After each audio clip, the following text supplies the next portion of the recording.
When you grab a hold of me, you tell me that I would never be set free. Well, I'm a parasite, mama, without a creeping, crawling, I slip into the night. 2 pints of booze. Tell me, are you a bad bitch too? You a bad bitch too now? Ain't got no money to spend.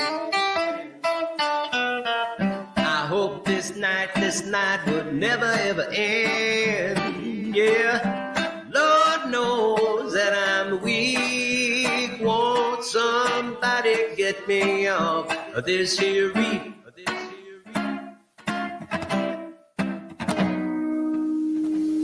Well, baby, you're a big blue whale. Yes, I grabbed that reef when all the diving failed. I could swim, but I wish I never learned. I said the water's much too polluted with germs. But I dive deep when it's 10 feet overhead. Oh, and I grabbed that reef right underneath my bed. Underneath my bed, y'all. Ain't got no quarrels with God. I got no time to get old. No, no, no. Lord knows that I'm weak. Won't somebody...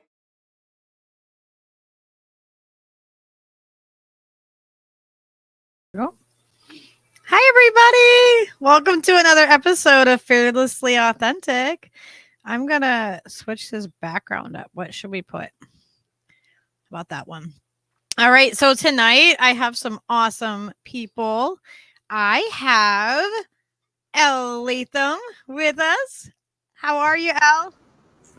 Yo, yo, yo. What up? And we have Jayb from Revolutionary Blackout. How are you? I'm doing great. It's great to be here. Nice to see everybody in the chat. Yeah, you'll recognize the fam in the chat, I'm sure. Yeah. And we have beautiful Savage Joy. How are you? I am good. Thank you for having me. And always great to see JB. We do a lot of shows together, and nice to meet you, Elle. Virtually. JB, you guys match too? Like, I know. Oh my God, we so planned that. Wow. Yes, we did. Yeah, Wonder Twins, activate. Accessorize, y'all. Mm-hmm. Oh my gosh. I'm gonna drink to that, baby. Drink to that, yeah. Drink them if you smoke them if you got it. I got my water bottle. Yep. Water your plants, water yourselves, and smoke them if you got them, people. Mm-hmm. Absolutely. Mm-hmm. Oh, so how is everybody doing? Like checking in wise? I'm good. I'm just sharing this here. Gonna tell people we live. Yeah. Yeah, man. Yay. We urge everybody to share it out with the people. I'm gonna see who's in our chat with us. Tell people you don't like. Tell the people you do like. Tell the people that don't like the people you do like. Tell them all. We got because after they watch us, they're all gonna like us. Let's be honest. It's their problem. They don't, because we're just fabulous. As soon as they see the blue of your hair and the blue of JB's shirt, I mean. And we got some blue in the mushrooms. Some blue in the mushrooms. You know, it's very colorful. You got a little bit of subtle blue in the sky. You know, it's a very even Leo has a blue bandana. So I don't know what we're trying to say with all the blue, but you know, I'm here for it. What do you think, Leo? See, we're all like coordinated. Uh-huh. But don't mistake it as support for the Democrats, because yes, this is not a blue dog. This is not a blue dog. It's a blue bandana on the dog. The dog is a crip. The dog is gang affiliated, but we're not going to that. All right, let's see who we have in here. Of course, Steve is on the microphone. Anybody who is new, it's Steve Cutler live over there on the microphone. A former rainbow unicorn wig glory Yes. from Yes, Tuesday. did you love it? That Did was you fun. love the It rainbow was unicorn? amazing. I sent Savage Joy a picture. I'm like, if you're having a bad day, you just look at Steve with a unicorn wig that's rainbow. I mean, like, it's amazing. He even sang music in the we might have to play that. It's good stuff. I mean, if you're having a bad day, it's the place to go look. I mean, It might make you smile. That is Cardi B. I apologize. So let's see. Oh, we have Dingo ate my baby, Dingo. and we have Hey, Ricky Rants Ricky. Hey, baby. Double R. and Vegan Succubus. Vegan. I know. I love these All people. my peeps are here. And we got Gamer for Life. Gamer. And we got my whoopty Jenna. Oh, Jenna's in there. Yep, there she is. Oh, so Jenna. many great people. Oh yeah. We have I'm just always so amazed by our chat fam and the fam that we have in the community, that, you know, the people, I mean, not everybody's a good egg, you know, but like the core group of people that we have that are really, really supportive and like stand up for what's right. And I really think that, you know, hey, we have Where Pilgrim. Hi, Where? Good to see I'm you. like, It's I been know a you know long that time. That's awesome. Oh yeah, giving JB some love. Look at all that. Look at all those loves. All that love, just spreading all over my body. Spread it all over. Like a Spread it big like- old stick of butter. Yeah, like warm peanut butter on some toast. Just rub it all over me, baby. And we have YepX. Is it YepX? Is that how you say that? Wait. Joy, we are gonna, girl, we're gonna cut up. Look, Lucky Burrito and Steve, they are not gonna allow us back on their program anymore by the time we're done.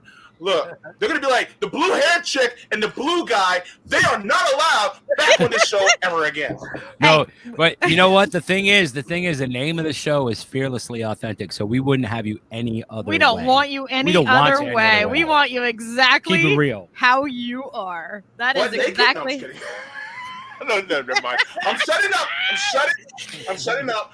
Everyone's like, what is in that tea that JB is drinking? Show We're off now the going to be chesticles. fearlessly authentic after hours by the time baby. Yeah, we do sometimes call Lucky it burrito. dirty burrito after Ooh. dark. Y'all know I like the burritos. You know what I'm saying? Sorry. Look. I'm tired, and y'all know I get goofy as hell when I'm tired. I love it, so do not apologize. Yeah. I'm not on my channel, so I ain't got to behave myself. Not today. Oh my gosh, that stream when Rome started misbehaving, Oh big my time, God. and That you're last 10 sitting minutes. there like, oh my God, I should have just ended this stream. And you're And like Rome is talking just doing over it. all the inappropriate things on the screen. I was like, what is were- JB gonna do? We were Is he dying. gonna cut it, or is he gonna let this stream keep going? I was That laughing was the Hell yeah. funniest. so hard. That takes Lord the cake. Jesus. That shit was so fucking over the top. It was great. I JB's gotta just see it. like sweating like he's Oh. in church, and just like So Rome is like what the fuck is he humping doing? the camera Yeah, and saying Rome was all sorts of things. Rome was like, that I are will like come there and fuck your woo! grandmother if you don't Yeah, subscribe to my channel. You know, licking he the was like, oh my all God, bets were off. He was he was like raw as fuck. grinding the camera. I mean, like it was getting like wow. I was like, wow. It was steamy. Yeah, I'm like, I feel uncomfortable a little bit right now, but I can't stop watching this. I'm like, Look, wow. I was watching a little too closely too. I'm sorry. Let's just say it was the adult themed. Okay, that's all. It was so Ooh. great. I was like, Steve, you have to go clip that. That Mm. has to be a thing. Like, Hey, Joy. Please send it to me. Just for Look, all you ladies up in there, y'all should have had some $1 bills up in there. Yeah, that's mutual aid right there. That was some mutual aid, honey. Telling you. There you go. We need to raise some money. We'll just have a Rome show. We'll have like a revolutionary blackout OnlyFans. Oh my God! Yeah. Raise money for me. Oh, trust me, Rome got something revolutionary that if it would have been in front of the sun, it would have blacked us out. Trust me, let me tell you. All right, I'm gonna The stop. censorship bar Stop, wouldn't- JB. Stop it. I need to stop. Shut up. Just drink your water and shut up, JB. He's like, no more of that fun tea. the censorship bar, the little black bar wouldn't have sufficed. I know, right? Oh my Lucky God! Burrito, grab a newspaper, roll it up, and just hit me over the head like I'm a puppy. No, JB. No. Oh my gosh! Oh, Ricky Rant said he got to meet your dog yesterday, Joy. He did. She Aw. loves him. Oh, Joy's dog sings. It's amazing. And my bird thinks that right now he hears us very excited and sorry. Jenna's dog, she plays his name is Boogers, and she plays my Boogers. shows to calm him down. He likes my voice. Mm-hmm. Oh, I guess he talks to me talking too. So he's probably like really talking right now. Her dog watches and he likes my voice, I guess, and Savage Joy's. He's picky too. He will let her know. Sometimes I have guests and she's like, Beeps does not like him. Oh wow, that's funny. There must be something. Dogs are smart. Oh, if anybody doesn't have wrenches, let me know, because I give everybody a wrench here. I try to make sure everybody has the freedom of speech. YouTube likes to censor us and censor our speech in the chat, so I try to make sure that I give everybody that a wrench. I'll have to go on to my phone though, because you can't see it in StreamYard. It's so weird, like in StreamYard you can't see if somebody has a wrench or not, or what is being censored. It's so weird. Yeah. So Elle, how are you doing? I'm doing okay. I had some getting into the disability discussion, but had a little trouble with my pancake. That sounds stupid, but cutting pancakes is a bitch for me. So I had a lot of trouble with it today, but at least I cooked it properly this time. So there's that. Nice. With my Yeah. left hand, of course. Little ones. Well, it's an example of just how frustrating everyday things are, lack of a better term. Yeah. It's hard. Yeah. It's hard because it's like something that is so simple for somebody else isn't simple for us. Mhm. Yeah. And then having to have the humility, to are you going to struggle with it, or are you going to ask for help, or you know what I mean? And how other people, can you help me with him, Steve? The bird. Sorry. Oh, I'm always interrupted by birds. Go I ahead. know. On And the they're bird not- app or in real life, it doesn't matter. It's interrupted by birds. Birds rule the world. Yep. But it's and then other people want to either handle you with it, right? They want to just do it for you, even if you sometimes want to struggle through it yourself or whatever it is. Yeah. It's like there's a balance that needs to be, Mhm. met. You know what I mean? And everybody has different disabilities, so it's all different for each of us. I went to a brunch recently because I had a little extra dough, and it was a vegan place, and I got the French toast and they didn't cut up any of it, and I couldn't get it right with my right hand because that's where my disability, it's hard to even describe because it's something that it's a sensation problem, but more than anything, because of it's called cubital tunnel syndrome. So it's as a result of my accident, me getting hit by a car in 2014, and really and fucked up my back and fucked up my front, and then and the back of my head, and then of course my arm. And I had already had like arthritis in my shoulders from like genetics, so it was even worse. And then I had a bursitis that I had to deal with for a long time. But I got like a brace and stuff. So if I go on a plane or something, I just bring the brace just so I can go past this is the perk of it. I can go past the machine and just get the residue test.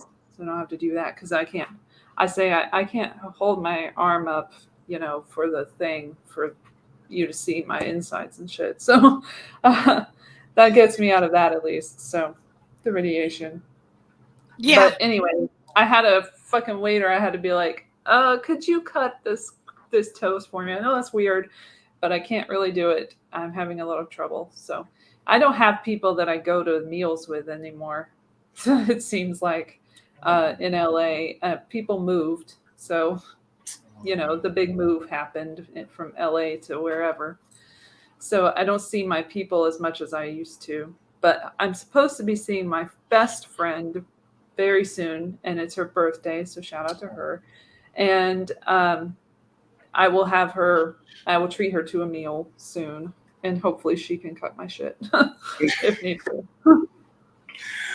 I got you. Yeah, there's this frustration that happens, and there's this obstacle that happens a lot of times, even with simple tasks. Actually, it's funny we mentioned Rome, but when he was down here, we went to eat, and I even got to the point where it was hard for me to chew because I was just so exhausted. And so, I'm a kidney dialysis patient. I have chronic kidney failure, and I've been in dialysis it'll be 15 years next month. So it's, for me, it's very draining. So I have what's called an invisible disability. So you can look at me and be like, well, I don't see anything wrong with you until you start seeing the effects of the disability on me. And so that means extreme fatigue, tiredness, things like that. So for me, there'll be times where I just don't have the energy to get up and cook. And so, I have to either get something that's ready made, which isn't always the best choice because it's a processed food and they don't really want us to have processed foods. And the next best thing would be ordering something, but that was also expensive. So it is an obstacle to go by. I feel that I order a lot from like DoorDash type things because, well, my disability is still so new. It's only been 2 years since I started going blind, and mine happened overnight. So it was like literally I woke up one morning and was missing most of my eyesight. And it's, progressed to the point where I have very little left. And, I am not comfortable turning stoves on, turning ovens on. I tried it once. I can't read the dials. I was just terrified because I ended up turning it up to like 600 when I thought it was like 250. And it scares the fuck out of me. So I'm like, if I have to make microwave mac and cheese, that's what I do. If I have to order, that's what I do. But you're right. Like how many places can you get a salad from and stuff like that? Like it's not, the easy. And then when you're disabled, it's like you don't go out much. I mean, you just don't. So you're not getting that kind of exercise either. I did, my husband bought me an exercise bike, one that, with the thingies. And I've been doing that about 4 times a week, over 5 miles each time. So it doesn't get me out of the house, but it at least gets my arms and legs moving. But that's, unless you do that, like when you're disabled, like, unless you have someone who's like you absolutely feel like a burden because you're like, look, I just want to let you know, if you want me to do this with you, here's what's going to happen. You're going to have to do this, X, Y, and Z. And then you have to ask people, can you walk me to the bathroom? Because I've walked into men's rooms, I don't know where the hell I'm going. Yesterday, I walked into a utility closet. Like, thankfully, Ricky Rance was like, Joy, that's a utility closet. Move over here. But I mean, it happens, so it's like, when I was in DC last week for the Julian Assange protest, I was there by myself. And it was the first time I did an event by myself since I've been disabled. And I was just trying to take an Uber to the train, to the bus station back, trying to find what bus to get on. I was an absolute mess. You're brave. I would be a mess trying to do that just without, with being, just being able to see, like, it being somewhere I don't know, I would be like, I used to do that shit all the time. Never bothered me. Never bothered me at all. And now it's just, the Uber dropped me off at the wrong place. And then I was like, where do I go? I'm going to miss my bus. It's the last one of the night. And I just, oh my gosh, it was bad. Then I got stuck alone waiting for a bus with one dude, and he's hitting on me, and I'm there by myself. And I'm like, this can't get any fucking worse. Like, this is like, so finally I got on the right bus, thankfully. But that was like one of the longest hours of my life. I was like, I'm going to miss this bus. I don't have money for a hotel. My phone's dead. I can't get an Uber. So there are all these things that you just don't think about when you can see well. You're just like, I'm just going to go here and I'm just going to talk to this person and ask, where do I go? But this one, I'll be like, can you point me in the direction I'm supposed to go in? Like, can you like physically like move me? Like,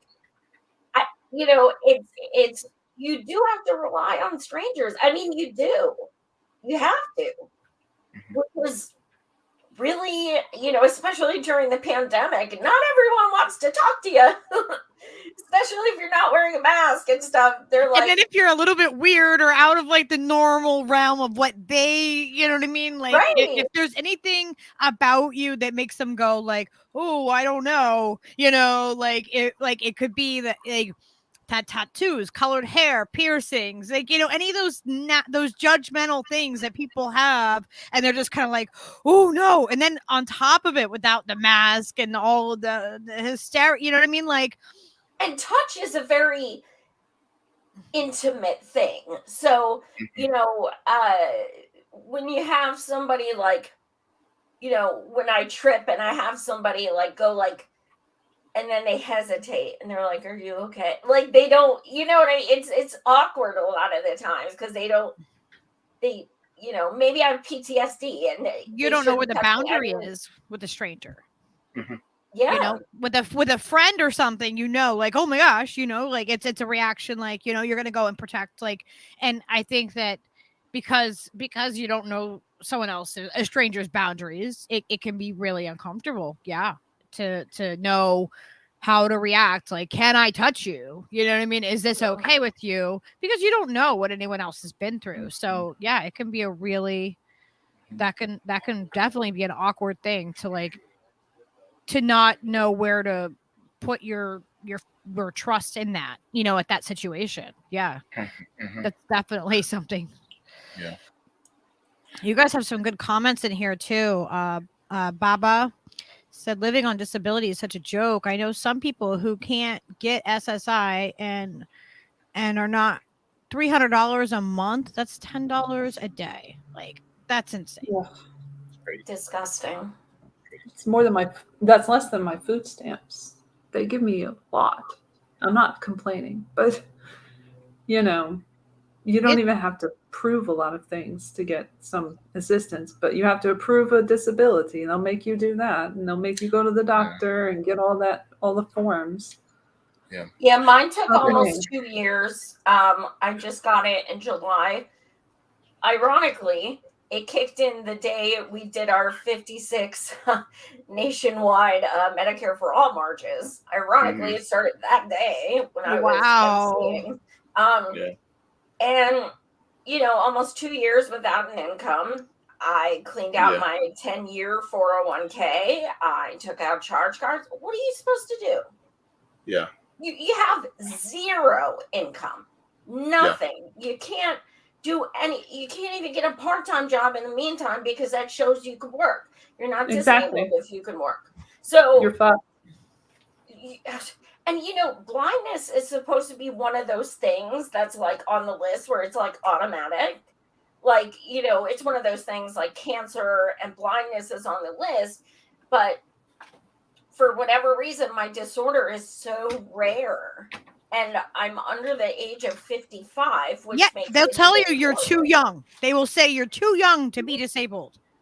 Like that's I got told that. Yeah. I got told I was too young to be disabled. And it's like, you think this is a fucking choice? You think I want to do this? Yeah, exactly. My doctor begged me for months to apply for disability. I'm like, no, I'm getting another job. Like, I am. They deny you. They will deny you and deny you to the point where you have to go get a lawyer that then takes like a third of the money that you get. And it's like, so the system is rigged in so many different ways. It's like, first, like you have to pay enough into it in order to get like enough Social Security, right? Like, and then you get only based upon that little bit, you know what I mean? Like, and that's only if you get approved for it. For years and years, I fought for it. I was in a bad car accident when I was 21. Like, it wasn't my fault. I've had 2 back surgeries since. I have screws in my lower back that are literally like this big. I have 4 of them and 3 metal rods. And I had that surgery in 2008, the second back surgery. And then on top of that, I deal with other things like Lyme disease and fibromyalgia, which I really kind of feel like the fibromyalgia is the Lyme disease, but they diagnosed with both. So that exhaustion that you're talking about, like, oh my gosh, I know what you're like. Like the weather. I mean, your back is in your core. So even just sitting, you know what I mean? Like, it doesn't matter. Yep. I can, because the weather comes in, I feel that. And it's in the core of my back. Laying down isn't going to make it go away. You know what I mean? No. Like, sitting doesn't make it go away, and then I have my whole body that hurts with like that fibromyalgia too. And then on top of it, stress will flare that up. So anytime like, you get stressed and it's like on top of it, so I get like this whole body experience. And then with that comes brain fog and, all these other things. And it's like, for people, like, it's hard because it's like, you want to be out there and you want to be doing everything that you can be like, and like going to a protest or doing something like you were saying, Joy, like for someone who doesn't have a disability to go and like hop on a plane or go travel to like, a protest or like, do a direct action. It's so much harder. There is so much more involved with all that because Leo is also my service dog. So like I have him, you know what I mean? And I've been discriminated against going into outdoor venues with my service dog. He's been inside of a prison, not because I was in jail, but because I was visiting somebody there. He's been in federal buildings. He's been in like so many hospitals and retirement homes and like places like that with me. Like, he's gone everywhere with me, but I get discriminated at places like an outside festival or outside, like, a music stadium event. And my dog is 7 pounds and he's a service animal. And because he's little, they think that he's not a service dog. Like, it is insane. And it's like, and people will accuse you of using your disability. Now, have you guys dealt with that? Like people saying, like you're using it like to your advantage, as if it's an advantage to have a disadvantage. Like what the fuck? I don't know. Can I make a statement on that? Mm-hmm. That's projection. Yes. Yep. Because they actually want to do that for themselves, even though they're not disabled. That's projection. They want to have something that they can use, but Yeah. it's not like it's a fun thing. Like we don't want. It's painful. Yeah. Like I don't take pain medication. I used to, but I'm super proud that like I don't take any pain meds. I use natural things as much as I can. I take Epsom salt baths when I need to soak to get my, I use as many things like, and ganja, like that's my medicine, and like it's like, I remember at one point, I went before a social security judge. Now my daughter is 18. So like I was 21 when I was in the car accident, and I actually went through my entire pregnancy and labor with my daughter, like with having a herniated disc that needed surgery for 7 years. Right. And I did natural childbirth. Like I can tolerate fucking pain. I deal with pain, like you become accustomed to it. Right. But it gets to a point where it's so exhausting or so painful that it's breakthrough. Like, like there's days like I don't want to get out of bed, but I know that if I don't push through that and get out of bed, I'm going to be worse off because I stayed in bed. You know what I mean? Like that exhaustion of like, God, I just hurt and I don't want to move. Like you have to like force more upon yourself to be able to overcome that. I feel like we have to work harder as, just to get through certain events, certain things that they take for granted, that you can just sit in a chair for however many hours, like, and just enjoy a concert or whatever. Like it's hard for us to do that, to have that experience that other people take for granted and don't have to have a cushion or anything like that to like like I feel like like there's so much more thought that has to go into it when you have a disability. You have to bring your own shit. You have to prepare. You have to know, like, okay, what happens if I get really tired? You know what I mean? Like the logistics of it. If I get really exhausted, if my back feels like I'm just going to break over and fall backwards, like I get that feeling sometimes because I have permanent nerve damage there. So like sometimes it feels like I'm just like, like I'm standing and my back is just going to go backwards the wrong way. Like it is, and it will happen. And you never know when the flare up's going to happen. It like can come out of nowhere. And then you're like, fuck, I wanted to go to some place and have some fun and not fucking be reminded of this shit. And then you got to fucking go through the pain again and in front of people. And it's even worse. Yeah, and it's like can't even explain it's embarrassing. Like it's like you just want to not deal with that. You know what I mean? Like, just and you're not using it. Nothing. Yeah, and you also have to factor in also the mental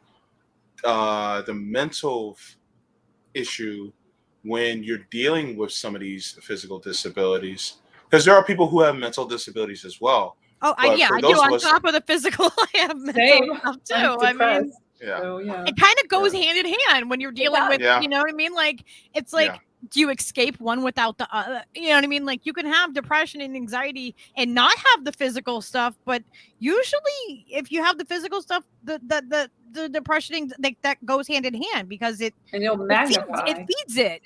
Like because you change your life, you have to change. Yeah, you don't get to just be sorry, Jayb. I feel like that they go hand in hand. Yeah. I just wanted to address one person in the comment. Cirrus 1976 said minimum disability and Social Security should be $1,500 or more. I guess you mean per month. I honestly, I would challenge that and say that that's too low. Yeah. I honestly think that it should be a minimum of 24. Why do I say that? Because your minimum disability should be what a living wage is at a full-time job per month. Yeah. You Why should be do able I to have say a thriving wage. A Yes. thriving. We should all be able to thrive, not just live So- barely, but be able to thrive. Yeah. So either one or two things is going to happen. Either you give us that much to live on as far as our disability benefits, or you automatically subsidize our housing, our food, our travel, our utilities, including internet. You do all that too, and then you keep us at the minimum that we're getting for disability. Or give us enough that we have our own option to make our own choice of what fucking we want. And we don't have to use a fucking government subsidy and have to make sure we fill out the paperwork to get it. And we have to follow these rules to get it. You know what I mean? Like when you go even on Section 8 or public housing or whatever, you have to jump through so many loops to even be on that.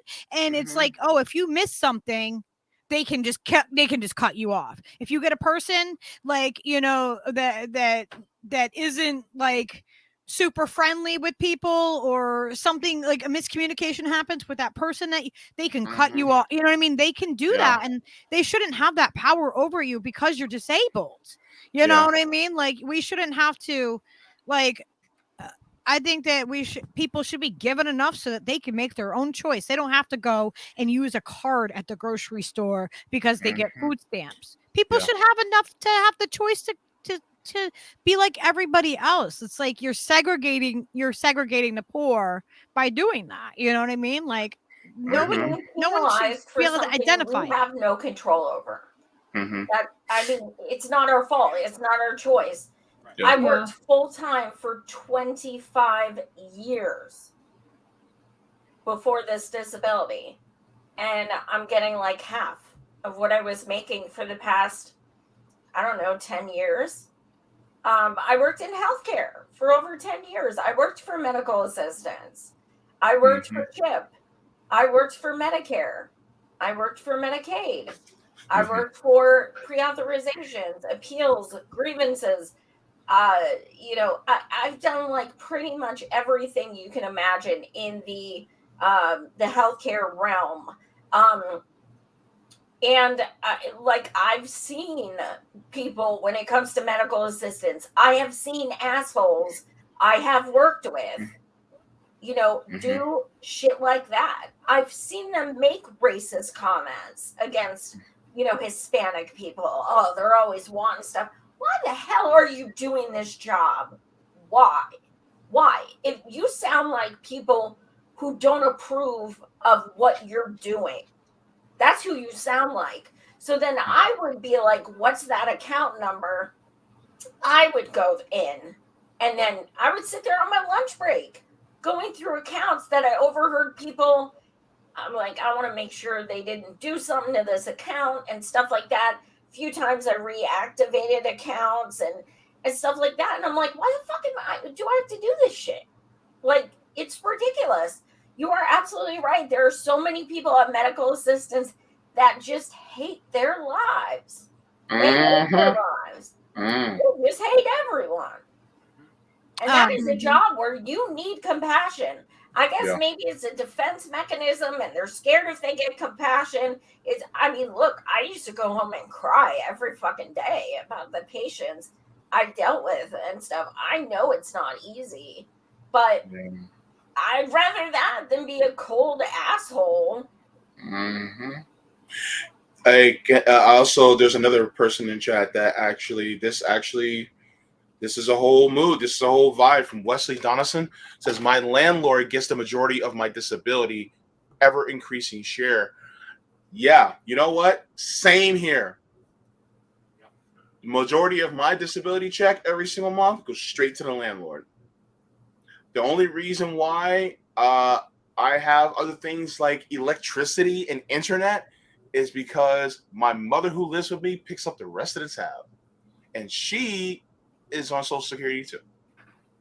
So it's, you know, people don't realize that when you're disabled, you're also subject to a life of poverty. Sure. Yeah. Yes. Yeah. I will never have a full-time job. I never had one before. I mean, I did for a little while in tax processing, like a temp job a long time ago, starting out as like 20 or something. But after that, like it was like the movie theater, and then it was like retail, and then it was the one that I had before the apocalypse, which is call center stuff. But then we ended up working from home, which was decent and good. But like the thing was with that was like after I got out of the crash and everything and came back to work 5 months later, 5 months with no fucking rent money, no nothing, no safety net, had to go to GoFundMe and try to get an account myself because nobody else was thinking about me in that way. And when you do it yourself, people think you're a grifter. So I only got like $700. Yep. I was called a grifter. Yep. 200 of which the funds were from a friend who was famous. So a famous friend who helped me out, and shout out to her, Artemis. I love you so much for helping me out. I still haven't paid her back. She never asked for it back. Thank you for that as well. If you want it back, just let me know. So I'm on Twitter at Elle Latham if you ever see this. Anyway, so yeah, I had to rely on other people and everything, and then I ended up going back to work, like I said, and I had to adjust some stuff because I couldn't use my dominant hand anymore to like pick up the phone. And this wasn't an office that had a system where you have headsets like normal call centers, no offense. But I had to buy my own at my own expense, which was $70-something for the first one. And then subsequently that broke and I had to get a new one. And then I had to get a new one. And I was like, well, I'm just spending $15 on this because I can't spend $70-something every few months for something that's going to not last very long. So then that's what I had to do. And then when I ended up working from home, because I have ear issues, that is another problem, a disorder of mine, sensitivity, not of sound, although sometimes that's the case, but hyperesthesia is the name of it. And it's like touch oriented. Like if people touch my ears, it hurts more than other people. I don't know why, but it's a thing. And so I had to get a switch of the headphones, but at least they paid for it for the headset this time. Now they can pay for shit. Isn't that funny? Like pre-COVID, no, we can't pay for anything. We are not giving everybody a headset. And then all of a sudden we work from home and everybody's got a fucking headset. Funny how that works. And they're working from home, which we could have done the whole fucking time. So a lot was revealed about corporate after that whole debacle. I think all the people who get disability should immediately be in some sort of like Section 8 thing that is, for first-time buyers or something, to get a home, to actually own something, and they can be stable. They have a steady income coming in. You know what I mean? Like, why isn't the government doing that? That's just like the fucking no-brainer thing. Section 8 is great as well, but all those hoops you have to jump through, if you had to do it and you actually own the fucking house at the end, that'd be worth it. They need to fucking raise the poverty level, first of all. Yeah. Because it is ridiculous. Like, you legit have to be like living amongst roaches to be considered poor. Yeah. It is insane.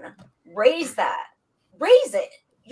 It should be a correct ratio as to how much rent is, how much, people are paying for certain things. It should be cost of living. A sliding scale for where you live and how much it costs to live there. Yeah, like I'm always talking about how like inflation and minimum wage should have like a variable rate, like you do on a mortgage, right? Like all of those things should there should be a fluctuation where like the mark, if we're gonna have the market the way it is, it needs to be where, I mean, I don't want the setup the way we have it, but like it should be a fluctuation between things, right? Like, okay, if inflation goes up, oh well, guess what? So is food stamps for people, because like that doesn't go up.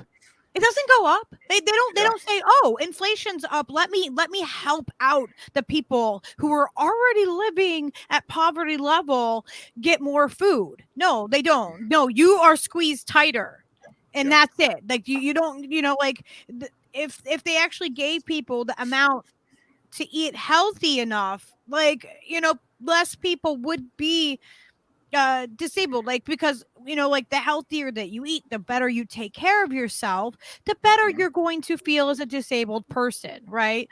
And if we had options where we could eat healthier and we had like a mutual aid, like we talk about a lot on this channel about having a parallel society and having a mutual aid network and having like literally like we all like have a big community, an intentional community where the people that do have disabilities are not left out. Like we talk about that here, and a lot of times people are like, well, I'm old and I'm disabled, I can't really, I can't build and I can't do this and I can't do that. And I'm like, that doesn't mean that you're worthless. Like, that doesn't mean that to me. You are part of this community. You just holding space and the knowledge that you have. There is things that people can do in a community on every level. Yeah. You know what I mean? Like, there is every level of everything. Like, people need support, and we need to support our elderly and our sick and the people, you know what I mean? Like, we need to help the people and not like throw them away. You know what I mean? Like, we figure it out, we make it work. And I feel like that's the only way, is having an actual intentional community and doing the mutual aid in that way, where I'm like, oh, JB had his dialysis today, he's not feeling good. We're going to make sure that we're getting him meals that are healthy, so he doesn't have to order out. We're going to make sure that he can get to his appointments. We're going to make sure, you know what I mean? If everybody's growing food and trying to exist that way, you know what I mean? At least until the fucking hammer comes and fucking smashes us all back down into the dust for trying to exist outside of the system. You know what I mean? It's like, it seems like the most logical way. That's really by location. I mean, there are food deserts everywhere. Absolutely. You can't grow a bag of Cheetos. Like, it's, that's why it's key that we all need to grow food. Everybody needs to grow food, and then they lose control of the masses. If everybody has their own fucking food, they cannot tell you they're not going to have the same kind of sway. I 100% agree. But how do people in, basically, areas that have no land and, housing that has like 100 apartments on a block? There's a lot of innovation in that way, where, people grow vertically and all sorts of really cool, innovative ways that you don't need a piece of fucking ground. You got a little porch out off your house or off your apartment. You can grow enough food for your family in a really small area. You know what I mean? It's all about how you lay it out, but they've like improved these, like, aeroponic garden systems where they you could grow straight up in the air as tall as you need to, or you know what I mean? Like, you could really put a lot of plants in a really small space. And the kinds of plants that we would, eat a lot of, lettuces and, fresh stuff that you want to be fresh. You can do a lot more than you think. You know what I mean? On the surface, it seems like, this is I'm just saying, like it's a daunting thing, certainly, but there is tech out there. It sounds kind of utopian, honestly, when I think about certain areas I've visited, and first of all, a lot of people aren't even educated on those things. Absolutely. I think education is the first thing you have to do to teach. You have to teach the people how to do this. I'm not suggesting that it isn't a huge hurdle. It's not easy, but it is doable, is what I'm saying. For the kind of space and the living arrangements that, virtually everyone has, you can grow food. And if everybody did that, there would be less of a need to rely on corporations. I'm sure the corporations would come and make fucking gardens illegal immediately, or whatever the fuck they had to do to squash it. But that's what I'm saying. If we exist outside of that, then that's the only way I see forward, man. Because everything else is just crumbling around us, Well, it also, because we're talking about people who are disabled, for some people, some of us who are disabled, even that's a challenge. Oh, no, definitely. So definitely. Like, for instance, I might be able to do herbs, even though I actually have the yard. I'm a renter, but even though I have the yard to be able to put like buckets and stuff like that to do it. I don't have the energy, in order to be able to invest into doing that. I might be able to do herbs, but other than that, I don't know. And so that's where we get we get able-bodied people, and you have the space. Maybe they don't have the space, but you have the space to grow it. Yeah, people. Like we figure around it, so then it's beneficial. They're like, oh, I have a place where I can grow this stuff. Yeah. And I can take care of it and tend it, and I can leave the family what they need, and I take what you know what I mean? Like that. Sure. That's a way, you know what I mean? That's a way around it, because pretty fascinating. Not everybody has that space, but you do. Some pretty fascinating innovation going on with that, like people turning, entire apartment buildings into their own sustainable food gardens on the roof and stuff, and like, feeding the entire building all their produce, you know what I mean? And it all comes from just the area that they the building exists on. So it can be done. It's certainly be challenging, and everybody would have to work together to do it effectively. Yeah. But there's no need. We have no need for us to eat glyphosate. Okay. We have to think about what the challenges are. We don't need to consume that. They're poison groceries, like we find out what the challenges are, and then we say, all right, well, how can we make this work? Because I mean, like, I'm sure there's people that, that would love to have a place to garden that don't have the place to garden, Yeah. I wanted to address this comment real quick too. Left of the left said, yes, I got yelled at by some guy at the post office for having a handicap plate because I don't look disabled. That has happened to me. I have the blue handicap placard. I have a cane. I don't use it. I don't like to use it, like, it's just like, I guess it's like a, it's an ego thing. It gets in the way. You know what I mean? I try not to use it unless I absolutely have to. But, I've gotten yelled at for parking with my legitimate handicap parking. I've had people yell at me before, and I looked. What my answer is, as I always say, is not every disability is visible, sir. That was my answer, and it shut him right the fuck up. Like, he was just kind of like, oh, like, I wasn't disrespectful back to him. I was just, not every disability is visible, and and that is something that people often forget, and they don't realize. It's like what Jayb is saying. People don't see him as a disabled person because he doesn't look like he's afflicted with anything. Invisible. You can't see it, so like. It's it makes it more difficult. Same kind of way. Yeah. Yeah. You feel more embarrassed. Yeah. Yeah. I'm mortified to use my cane. I am fucking mortified. May I address something that you guys were talking about a little bit earlier? Oh yeah. You guys were talking about Joy. You talked about the poverty level, the federal poverty level, how it's wholly inadequate. I'm going to say something that some people are going to wince at, but it's the truth, and it needs to be said. All right, come to the camera, closer. I was waiting for you to do one of these. Okay, if you make $50,000 a year or less, here we go, people. You are in poverty. Yeah.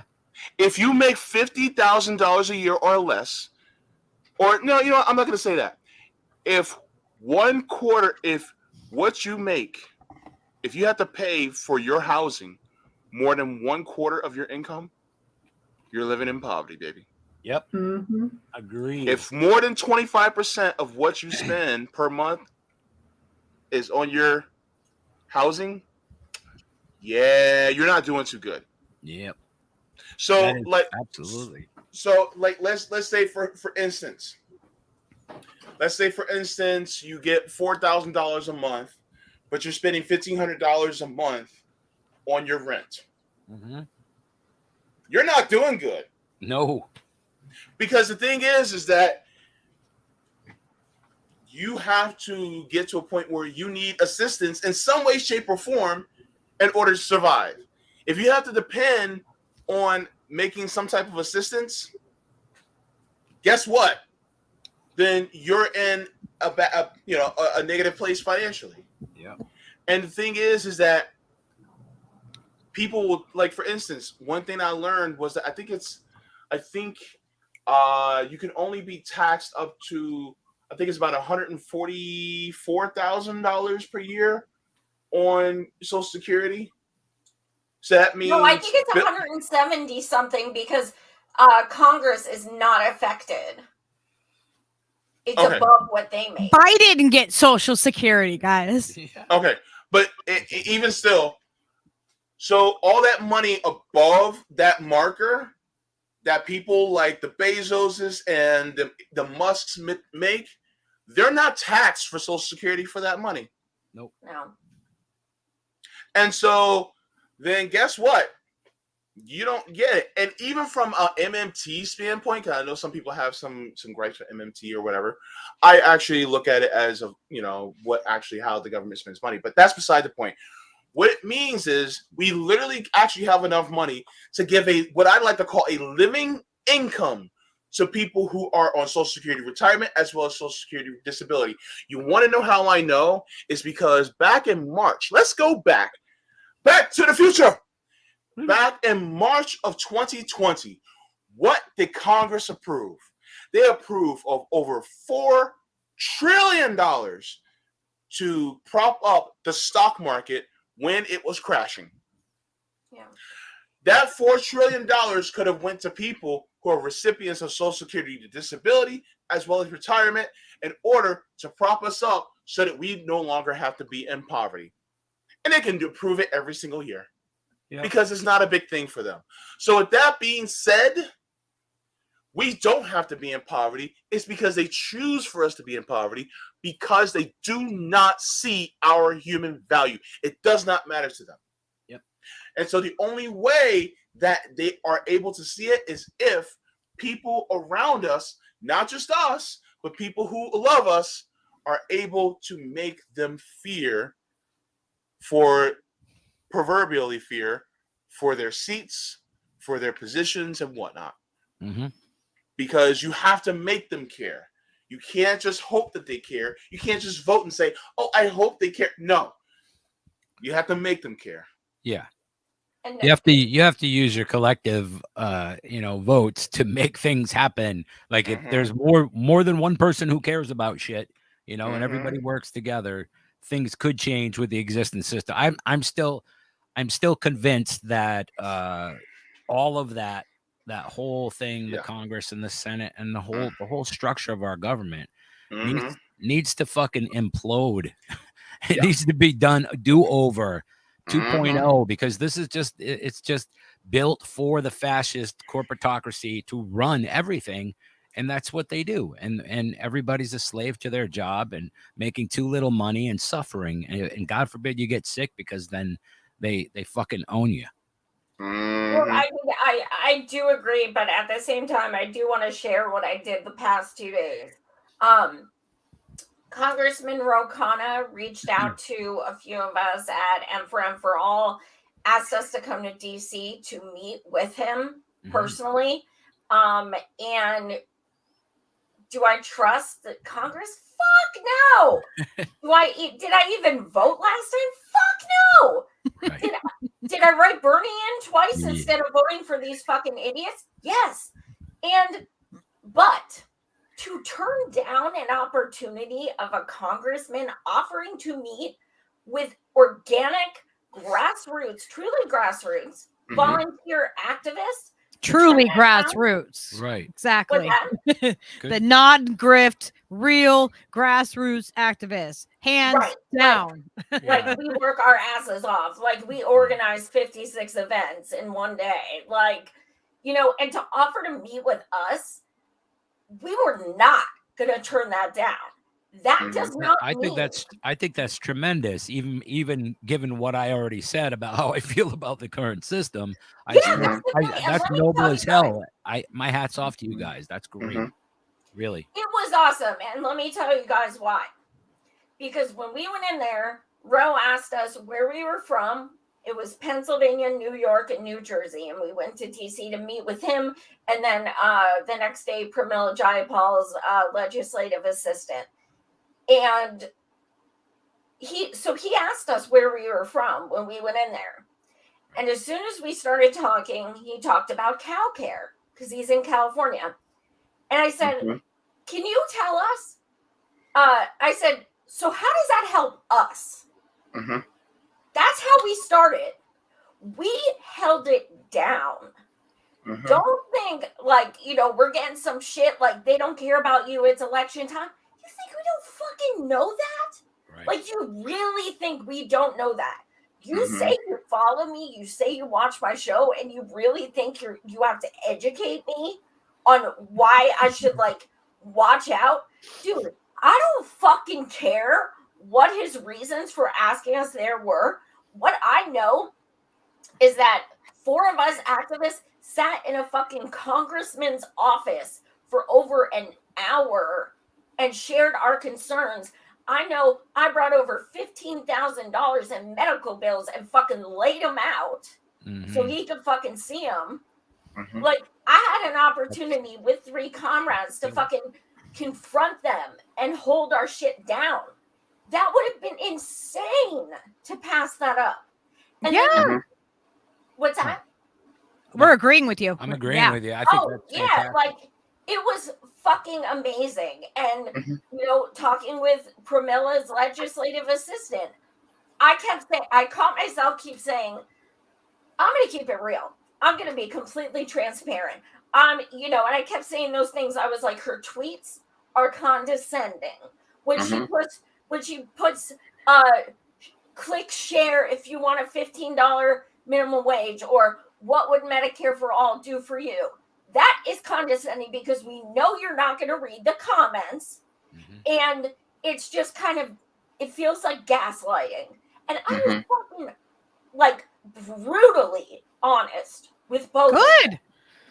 And good. So, That's and if awesome. anyone thinks that I would go there and miss an opportunity to represent other disabled people, people hurting economically, things like that, they're fucking mistaken, and they don't know me for shit. Now, one of the most awesome things that happened was, and again, no, I have no hope and no faith in anyone unless and until they prove something to me. But when I showed Ro on my medical bills and said over $15,000 with insurance from the past 2.5 years, and keep in mind, I've known Ro for years. He came on my show 4 times. We've met multiple times in person too. And he has never known me while I've gone blind. Last time he was on my show was 2 years ago. So this is all new to him. He has never seen me like this. And I walked in with a cane and all these medical bills. So, I said, why does everyone always talk about student debt cancellation? It's important, but who is talking about medical debt cancellation? There are millions and millions of people who go homeless for it, who file bankruptcy for it, who commit suicide because of it. Like, so much. And it gets completely ignored. Yeah. And, we went to talk about national improved Medicare for all. But at the same time, I'm like, yeah, if that passed, it'd be great because it's the floor. But at the same time, we deserve a fresh start. That starts today. What the fuck does that mean for all of us with thousands of medical bills? Right. It means from today forward, cool, but it's not retroactive. So we talked about like so many things due to, economics and poverty. And I mean, just everything for over an hour. And Rose said, I said, Bernard campaigned on medical debt cancellation, and he's the only person I've ever heard talk about it. And Ro was Bernie's co-chair, and he said, "What would you think if I reached out to Bernie and stated I wanted to do a bill for it?" And I was like, "What?" And he's like, he brought it up 4 times. And even texted me twice afterwards. He said, pin the picture of us together, tag Bernie, and bring up that I said I want to do a bill with him for medical debt cancellation. and pin it on your Twitter. And I'm going to reach out to Bernie and ask him about it. Then we met with Pramila's legislative assistant. She said Pramila's talked about that in the past. She has no question that Pramila would sign on. So will it pass? I don't fucking know, but at least it would get the word out. And at least it would be fucking awesome that, because Rose said he would literally want us to be involved in writing the bill. So that to me is like, fuck, as a disabled person with medical debt, like, holy fucking shit. I at least planted the seed for a congressman. Tremendous. What's that? I said that's tremendous, you guys. Like, for real. That's fantastic, Joy. It was. And I got very emotional. And I said, you know, it's not that I trust these people. I don't. But I have fucking receipts. I have texts from him saying, I'm going to hit Bernie up and we need to do this. And I have witnesses who sat right fucking there when he mentioned it 4 times and offered to do this. I mean, I think he will reach out to Bernie. I don't know what'll come of it. But since he said to tag Bernie and pin the post about him asking to do this bill, I think it's very like, you know, like, here, you know, you go ahead and do it. And he even said to me, he shared the picture of me with my medical bills and stuff.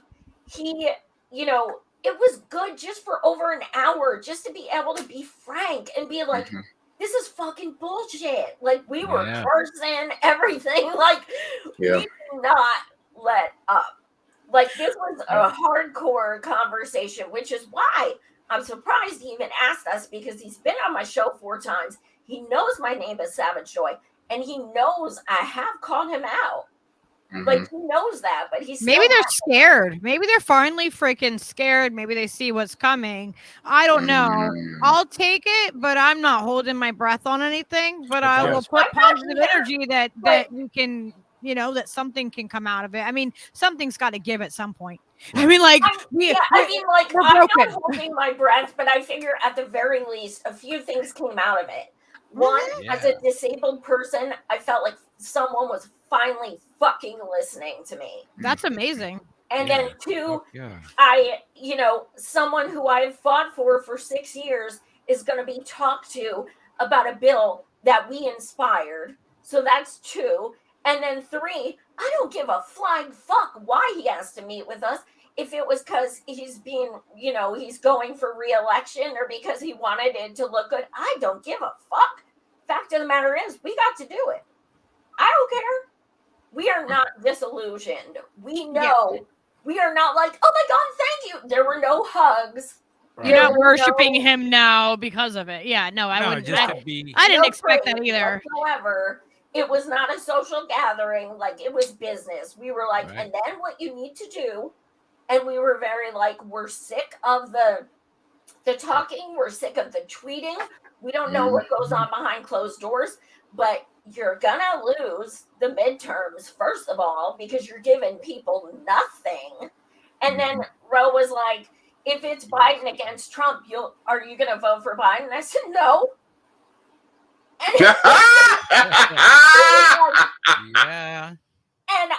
And another person there said no. And he said, well, who'd you vote for last time? I said, I wrote Bernie in the last 2 presidential elections. And he goes, that's interesting.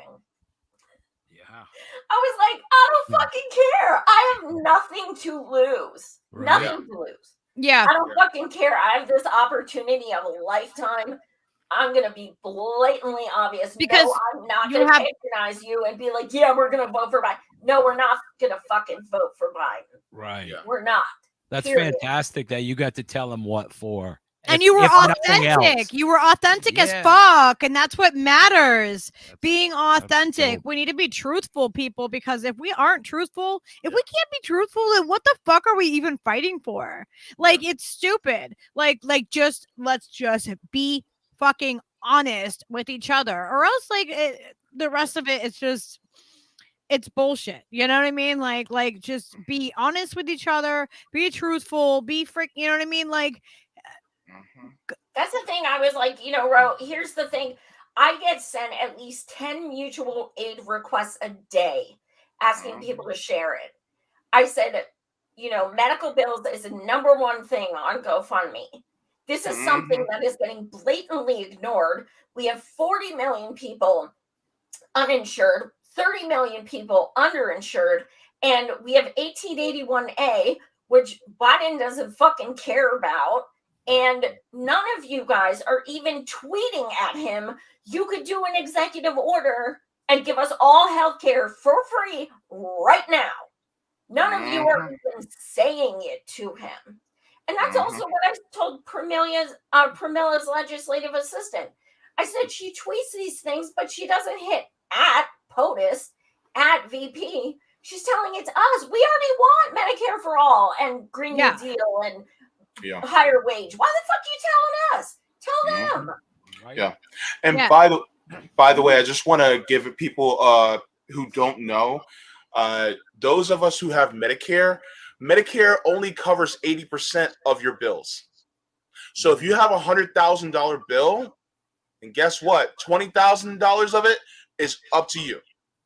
So this is something that people need to keep in mind, that yes, even though some of us have Medicare, we still have to cough up money because of it. And your vision and dental are like considered to be separate for some reason. How are my eyes and my mouth? How are they separate from my body? Please explain to me how my eyes and my mouth, my teeth are removable, like in that way. Like it's not an add-on, And that's something else people need to understand, because the term Medicare for all gets misunderstood a lot. It's national improved Medicare for all. It means 100%, not 80. It means literally no copays, no deductibles. Like I'm talking like, they have it in every other country. That's what I'm talking about. So, when we're talking Medicare for all, we're talking about national. I don't care what fucking borders you're within. And I don't care about any of that fucking shit. National meaning equity, and improved meaning Medicare, but 100% with everything else added in, with hearing, vision, dental, all that shit added in, like literally 100% inclusive, just like everybody else. And that is the fucking floor. That is what we're asking. That is the floor. I don't want to hear state by state bullshit.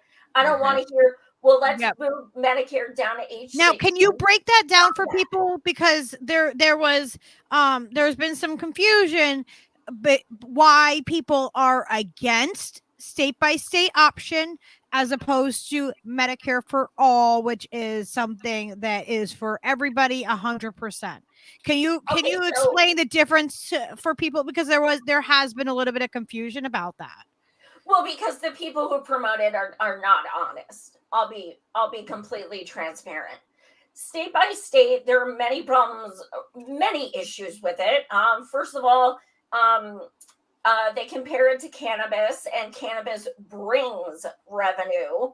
Health insurance, and we can't get that state by state to work, right? So, that brings money in. It earns money, but we can't get people to do that. Okay, so, and plus cannabis legalization fight started in 1994, and there's literally like 20 states. So no, we don't have time for that shit. And that earns income. We have 24 states do not even have ballot initiative access. So being like, oh, we can do state by, no, you can't.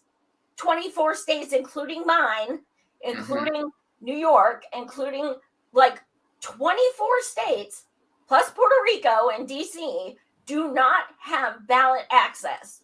So y'all are being selfish as fuck by saying your state, which is 4% Black, median income of $77,000 within arbitrary borders, deserves what other people do not. You prioritize yourselves. So there's that. There's also the economics factor. When something is national, it means it is paid for by the government. When something is state by state, that means it's paid for by taxes. What happens when taxes are taken out state by state? They're given a budget. You want state by state healthcare? Okay, guess what? Sorry, food stamps, bye. Lahi, bye. Help, with rent, bye. Because that's what these fuckers are going to do. They're going to say, we gave you healthcare, we can't afford both. That's what's going to happen. Also, state by state, you just fucking saw CalCare. The dude who wrote the bill pulled it. Literally the guy who wrote the bill. And you think it's easier to, have state by state when that dude got bought off like that? You think it's easier to fucking buy off an entire system than buy off one person? Bullshit. Like there are so many reasons, and they are just pushing this bullshit. They're pushing just complete blatant lies, and it is focusing on yourself. That is not equity at all. Don't say healthcare is a human right and then talk about your own state 24/7. Don't talk about Medicare for all when all means all. You're saying all within these arbitrary borders. That's what you're saying. So no, this shit fucking pisses me off so bad. These people have attacked us so many times and staying there for national, but all they do is talk about their own state until they're called out and say, no, we support national too, but national should be your priority. Period. End of story. Inequity does not help disability, people of color, immigrants. What about the states that are poorer states? Like there's states that that don't like say Florida. We know that Florida, they say, is like God's waiting room, right? Like we know that there's a lot of elderly in that area. Now, do you think that the state is going to pick up healthcare for everybody down there, Jayb? I'm sure DeSantis will be right on that. I mean, I don't think that they're going to pick that up because they're going to be like, we can't afford it. Like the state themselves can't afford it if they have to pay for it. When you look at states who legalize cannabis, do you see those people still fighting for cannabis legalization in other states? No. They got it. We got ours. That's what these states are going to do. And that makes money. Cannabis makes money. That makes you the income, right? And healthcare does not. It's the complete opposite. So we can't get states to approve something that's, first off, it's a plant. It's a fucking plant. God damn it. It's a fucking plant. They're restricting a fucking plant that can not only, it's just a fucking plant. It can make money in their state if they do it that way. Not that I think that the government should have any control over us having a fucking plant, but they could make money on it and they still aren't approving it. And we want state by state to suddenly do healthcare. They're not going to do it. We're going to end up with places like that don't have taxes and stuff like that. How would they pay for that? They're not going to. They won't be able to. And another thing they completely lie about is Canada. Well, Canada did it. Canada's freaking huge. That is absolute bullshit. That is a lie. That is not what happened. Canada has provinces, and they had it in their constitution that things have to be passed per province. Now, it still took years to do, first of all, and it goes by province, meaning this province has dental, this one doesn't. Your neighbor may not. This one has coverage for eyes, this one does not. They are all different because there is no all.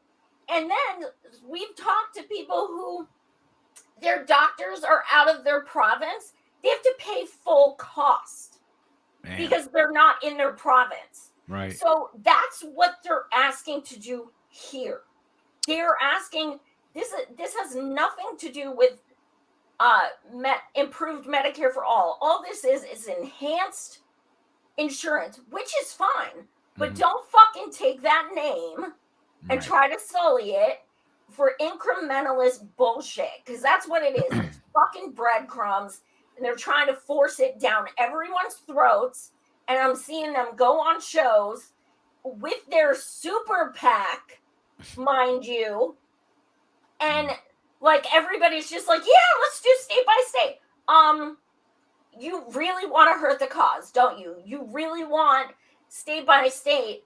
One state could fail, and that will be used to set the precedent of why we don't get national.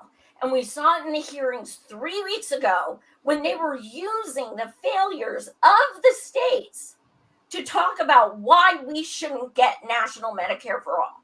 They were using that, the Republicans and the establishment. You know who wants state by state? Nancy Pelosi.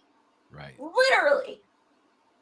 They just What else do you need to know? And I was for state by state up until I started learning more from like you and Vegan and Ricky. You know what I mean? Like I was like, oh, because at first it did make sense the other way. I was like, well, yeah, that makes sense. Of course, yeah. What everyone else is going to say, no, I want it too. I want it too. But then as I learned more about it, and especially when people, you know, of course, that's how they're doing it with the cannabis. But it's like, yeah, but cannabis makes money and they're still not doing it. You know what I mean? Like, and then once you guys explain that, it made so much more sense to me to go, yeah, no, that doesn't work. You know what I mean? Like, and that really doesn't. Dishonesty. You are literally lying to people and preying on their want for healthcare and explaining this thing, and they're not doing their own research, and they're joining you. And they're actually hurting us, our country, and the, you know, what everyone should be fighting for, which is national. They are hurting that by saying, us, focus on us. Let's do ours. Come on, guys. Everyone, focus on us. We're the most important. Come on now. No, you're actually not. He can sign it, right? Like Biden can literally sign it in today. The swipe of a pen, and everybody would have health care, right? Today. 1881A. Yeah.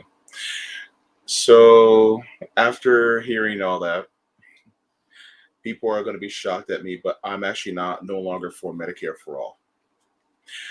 I'm going to say it like this. Medicare for all is weak to me.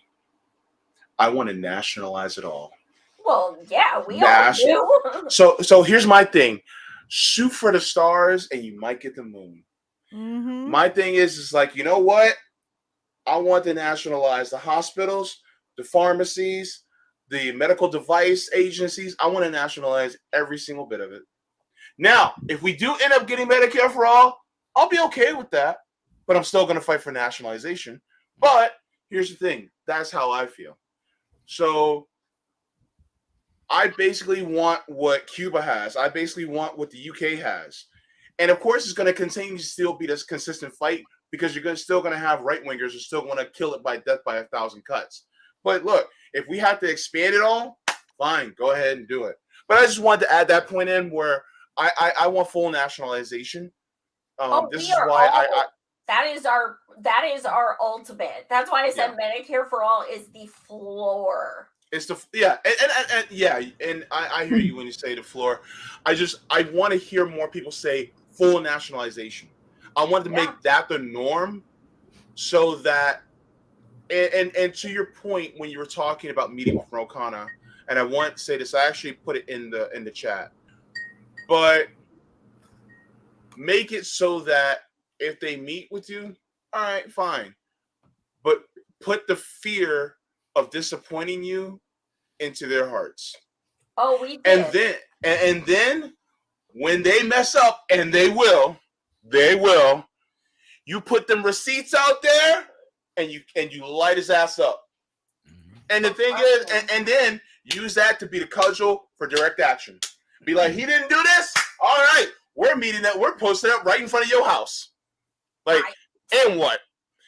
And trust me, I have those receipts in those text messages, and I will have no hesitation. Oh, Joy, I know you mean business. You got blue hair, girl. You know you mean business. Yes. I love it. She's like, mess with me one time. Yeah. My middle name ain't Savage for a reason. For no reason. I know, right? I went off on like a tangent, but it gets me so Oh yeah, I got you. Like I see them on these shows and they're just blatantly lying, and like think about how much stronger our movement for national healthcare would be if these people would stop focusing on themselves. It would really make a difference. But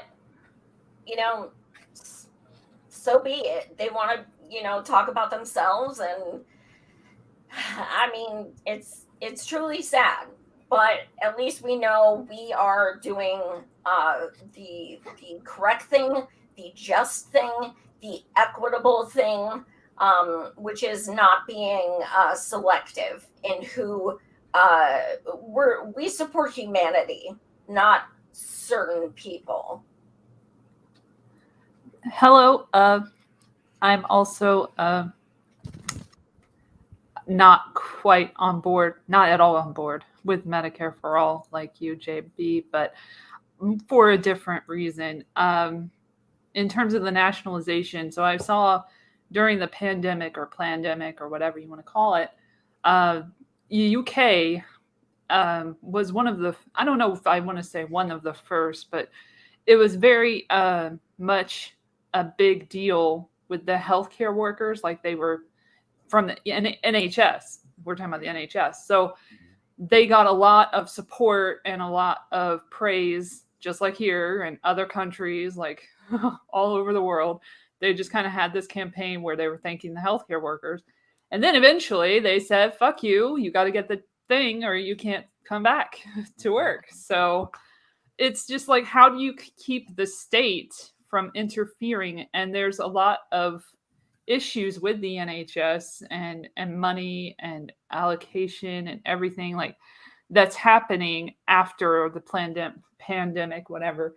And so it's just, I just am at that point where I know that the corrupt government of pretty much every country is bought and paid for from the get-go.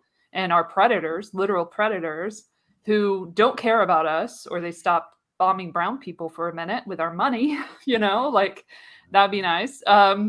So continuously now they're just dipping into the Ukraine fund that we apparently have a reserve for of our money. So the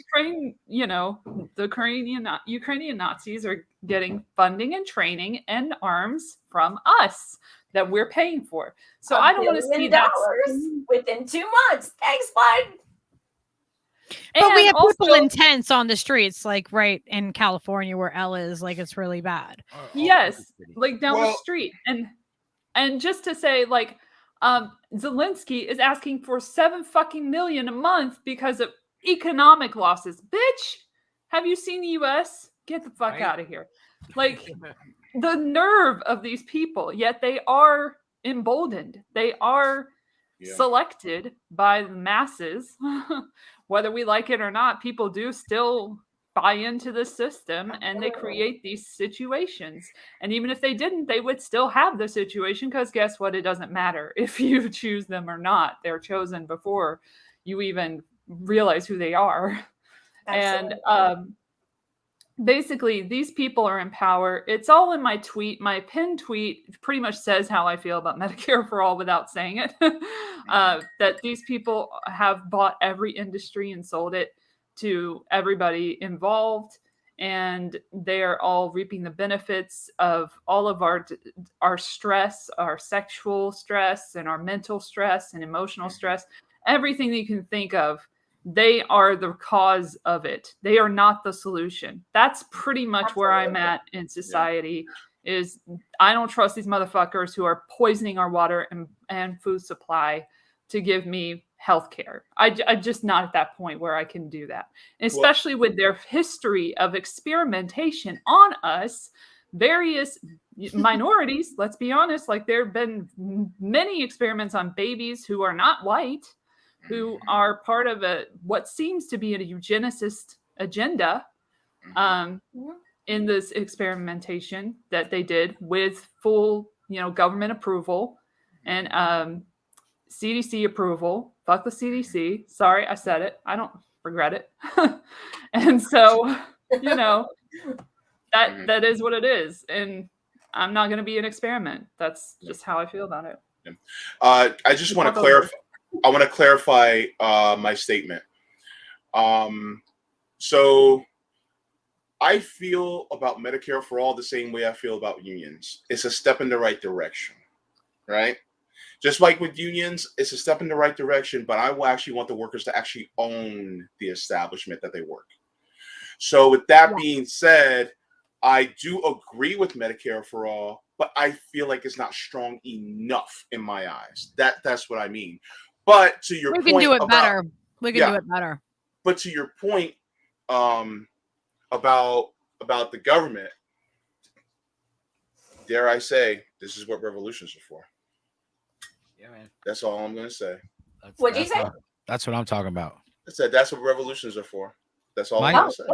My issue with the healthcare thing, I was going to shut up and not sound like a jerk, but I decided to just say it anyway. I think my main issue with there being a nationalized system at all, it just provides more information and biometrics and all the surveillance stuff that they're harvesting off of all of us and all the time, off our phones, off our computers, off all these things, your Apple Watch, and they're all these measurements and calculations. And it just conforms with that transhumanist thing. You know what I mean? If there's a national thing, and then there could be a world thing very easily. You know what I mean? It can transition really quickly from there. And that sketches me out. Just the surveillance aspect of it really sketches me out. I want everybody to be fucking safe and have healthcare, obviously. But we don't want so you don't want people to go too far, and you don't want them to be able to get all your data and to force you to have something in order to maintain that health. Yeah, I want there to be some sort of autonomy, you know what I mean? And there's none. There'll be none. It'll be all your privacy will be gone. All of it. Every aspect. That's a good point. The medical industrial complex is, alive and well. With that then, but it's already done though, because they already have all your information. It's just kept by corporations. Right, it is already, but I'm just saying it would be finalized and up to the second data. You know what I'm saying? You get everybody. And this is a microchip system too. Yeah. Yeah. And then what happens when they say you have to have that digital ID? You have to have a microchip in order to maintain this healthcare. You know what I mean? Like, it's just because I think that people are scared. No matter what. People are scared because of how far they've gone already and what they've already done to us, how much farther they will go. And I think that's the hesitation. I don't think that people are hesitant because they're like, oh, people shouldn't have health care. No. It's not that. They're hesitant on how invasive the government will be in order for you to maintain that health care. Like, same thing, it's like, oh, well, you have to be up to date on this to keep your Social Security or your housing, or, you know what I mean? It's all the things that they can tie to it that when they overstep that line. How do we prevent that part? I think is what people are the scaredest about when it comes to this, is that we will lose all of our autonomy. It's not that they don't want people to have healthcare. It's just they don't want the government to have control over our bodies in cost of us having healthcare. You know what I mean? Like they don't want them to be able to step up and say, well, you didn't go for this,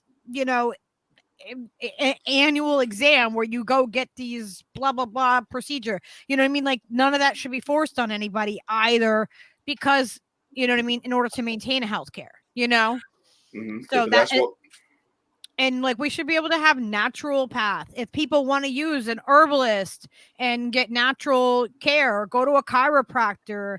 I mean, for me personally, I've gone off of all of the medications that I was on at the beginning of the pandemic. I mean, I changed my lifestyle when all this happened. I went off all of the medications that I was on, like antidepressants and stuff like that. Like, I came off of this stuff.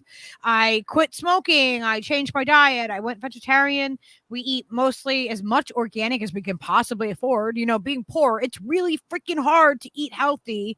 So we do the best that we possibly can and stretch it out the farthest that we can, it's really, really freaking tough. And, and so for me, I'm not against like having a doctor. No, but for me personally, I would rather use, herbs and stuff like that, because that's what I use on a normal basis. Like if I have a stomach ache, I don't go grab Pepto. I go grab I have organic ginger in capsule form, and I take that. You know what I mean? And like a lot of the things, like the old remedies that have been around for a long time, work. But that doesn't mean that I won't use modern medicine if I need it. I've had back surgeries and stuff like that. And I've had carpal tunnel surgery. Like I've had to have medical procedures. I've had to use, like Western Damn medicine. Rockefeller drugs. I've had to use that and they've saved me, so I'm not against it, but I prefer to use the natural stuff because that's what, my preference is. And I feel like a lot of the medications also, because of how they are all based on petrol based medications, they need to be re-examined, and what's in these needs to be re-examined, because there's a whole lot of fillers and a whole lot of shit in the medications, like even the ones that are pharmaceutical ones, that you don't need all that extra shit in there, but they put it in there and it causes side effects, so it's causing you to be sick. And a lot of it's all based on actual plants, like it's based on the essence of It's a just plant that guaranteed income aspect, They don't make money off of herbs and stuff like that. Like they don't. Well, make I will say I do believe things like that are in Pramilla's bill, and I can double check. But I don't know if this is like comforting or anything, but I will absolutely give you my word. These are incredibly important points, and I will absolutely, if we do meet virtually with Pramila herself, and if we do meet with Bernard, I will absolutely bring these things up. You have my word. And rock, what's that? I said you rock. Yeah, we definitely do. Bernie is reintroducing his Medicare for All bill next month. Are they actually going to get a vote on it on the House, on the floor? Yes. Really? Yes. Not necessarily the way we want it to go, but at least we'll have a fucking record of these motherfuckers who say they're for it. You know how I feel about forced to vote and forcing a vote on that.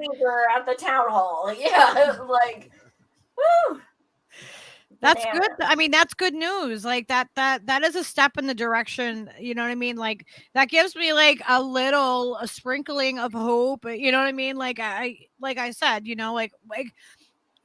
but the more, like if he has to look at you face to face and remember, you know what I mean? Like maybe what we need to do is humanize ourselves. Do we need to humanize ourselves? Do we need to take pictures of ourselves and go get them printed out, you know what I mean, and send them to them with a note that says like, hey, I'm a person, I'm disabled, or I'm this, or I'm, you know what I mean? Like I was thinking about doing that with Bernie, like writing him a letter and just saying like, you're the first politician that I ever gave money to. I believed, and I put money that I didn't really have because I am poor as fuck towards you. You took money. You took food from my mouth. You took food from my family. You accepted that, and you gave a promise of nothing. You gave a promise, and you dropped the ball, man. You dropped the ball. Lucky. Not to interject too much, but I just want to say they should humanize themselves. We shouldn't have to humanize ourselves. We are human. They should act more like humans in Congress. Yeah. That's what needs to happen. Yes, that's a good point. Yeah, absolutely. I totally agree with both of you. And, when we were meeting with Pramilla's legislative assistant, I was like, I need you to take a picture of me holding these bills and text it to Pramila. Yeah. I literally told her to do it because I'm like, you need to see. So like, just saying to a millionaire, I have 15,000 in debt. You expect them to understand? No, take a fucking picture of a blind chick with her cane on the table, holding literally a folder like this of white envelopes. Take that picture. This is what you're dealing with. And this is who you're saying no to. This is who you're telling doesn't matter. This is who and I literally said the words, there are millions of me. And maybe what we need to do is make that known. Take our pictures and post them. Let's bomb them with pictures. You're telling me that I don't deserve to have health care? You're telling me that my child doesn't deserve this? You're telling me that, you know what I mean? Like I don't personally take insulin, but you know, like you're telling me that a person that needs insulin as a life saving, like to save their life, that they can't have that. It would be like them telling Jayb that he couldn't go for his dialysis. You know what I mean? Like, it's eugenics of the poor. That is what we're dealing with. Mm-hmm. I agree. Yeah. Oh, but speaking of the money and stuff, I know that was kind of like the main kind of thing we were supposed to talk about. But and I digress. But there, when you messaged me and said Jayb was being called a grifter and shit, like it is so infuriating. Like I've been down that path. Like I get it all the time. I got called a grifter this week too. Yeah. And then I was using my disabilities, Joy, after like I guess being on your show and talking about stuff. Like I don't ever really. People were like, they came to me and were like, I didn't even know you were disabled because you don't really talk about it. And I don't because like I don't because I don't want to be, you know what I mean? I don't want to be labeled as some certain way or make that like who I am, you know? And it's like, and then I actually do speak out about it. And then I get said that I was using my disability. Like, are you kidding me? Mm-hmm. I'm not using my disability to my advantage. There's no advantage to having disabilities like this. Like, are you kidding me? Yeah, I have one guy who's, or girl or whoever it is, who has multiple accounts, who for a year and a half has harassed me, stalked me, slandered me, made fun of me, threatened to call Social Security disability and say I'm lying and I'm not really blind, harassing me, starting a GoFundMe for $50,000 that was not me, under my name, and literally taking donations from people saying that it's me. Wow. They have done the most awful things to me. I could go on, and like, the thing is, the first time I ever shared my story ever was Force the Vote Town Hall.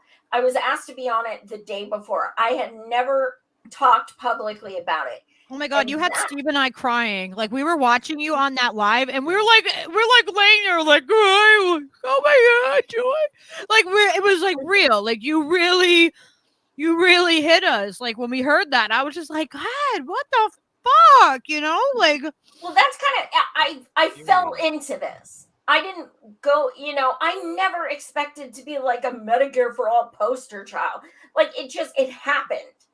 And the more I started hearing about other people's stories, the more I'm like, oh my God, I got to talk about this and this.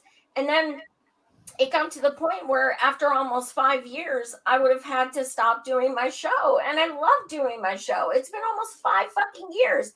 And Marianne Williamson is lover or hater. She's a dear friend of mine. And she did a fundraiser for me to get my blind accessibility equipment.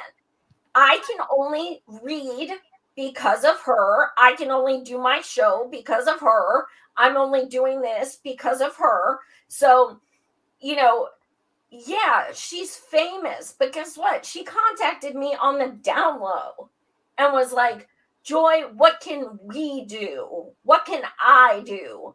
She offered to help me. And she has been my biggest supporter. My biggest supporter. That woman has been...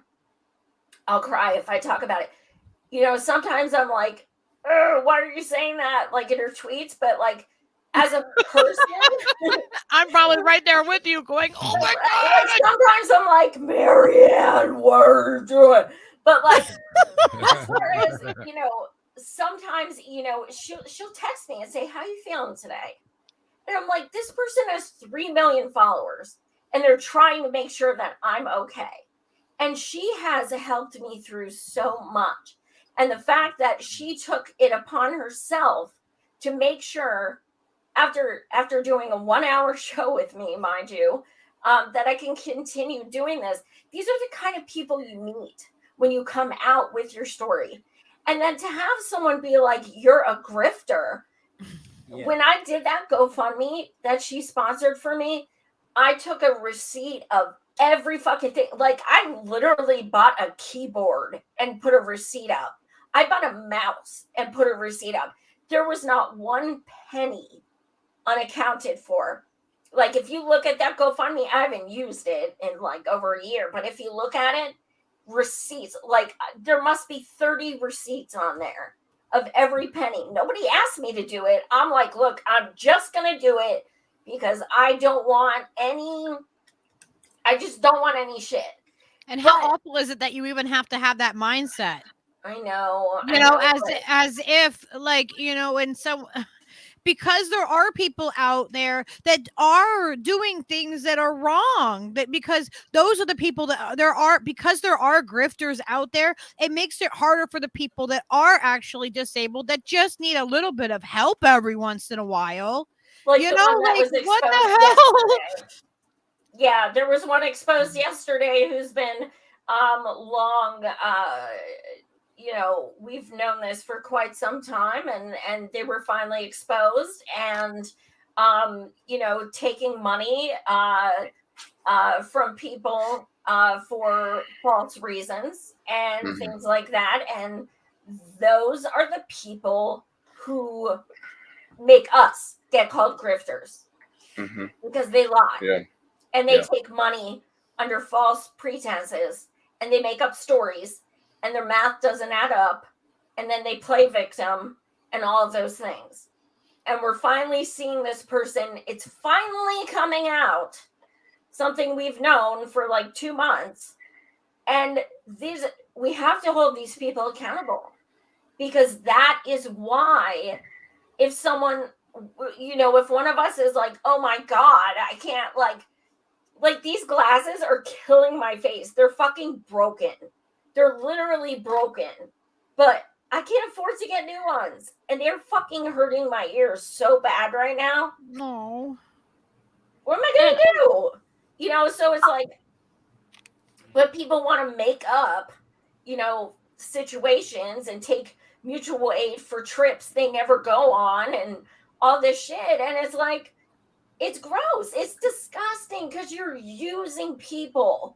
You're preying on them. You're preying on their goodness and their kindness to donate to someone they think is in need. And you're exploiting them. I didn't know about any of this. So like that's insane. And like Leo's my service dog, and he's a legitimate service dog. Like everything is like legit from the doctor, but I get told that he's not my service dog. I've been given a hard time at like the most random places, the random times, random people. But like I was saying before, like he's been to the prison without a problem, federal buildings without a problem. He's been in like hospitals without a problem. He's been in the hospital in the, like, I had a friend who was in like the infectious disease unit, like where you have to wear a gown to go in the room.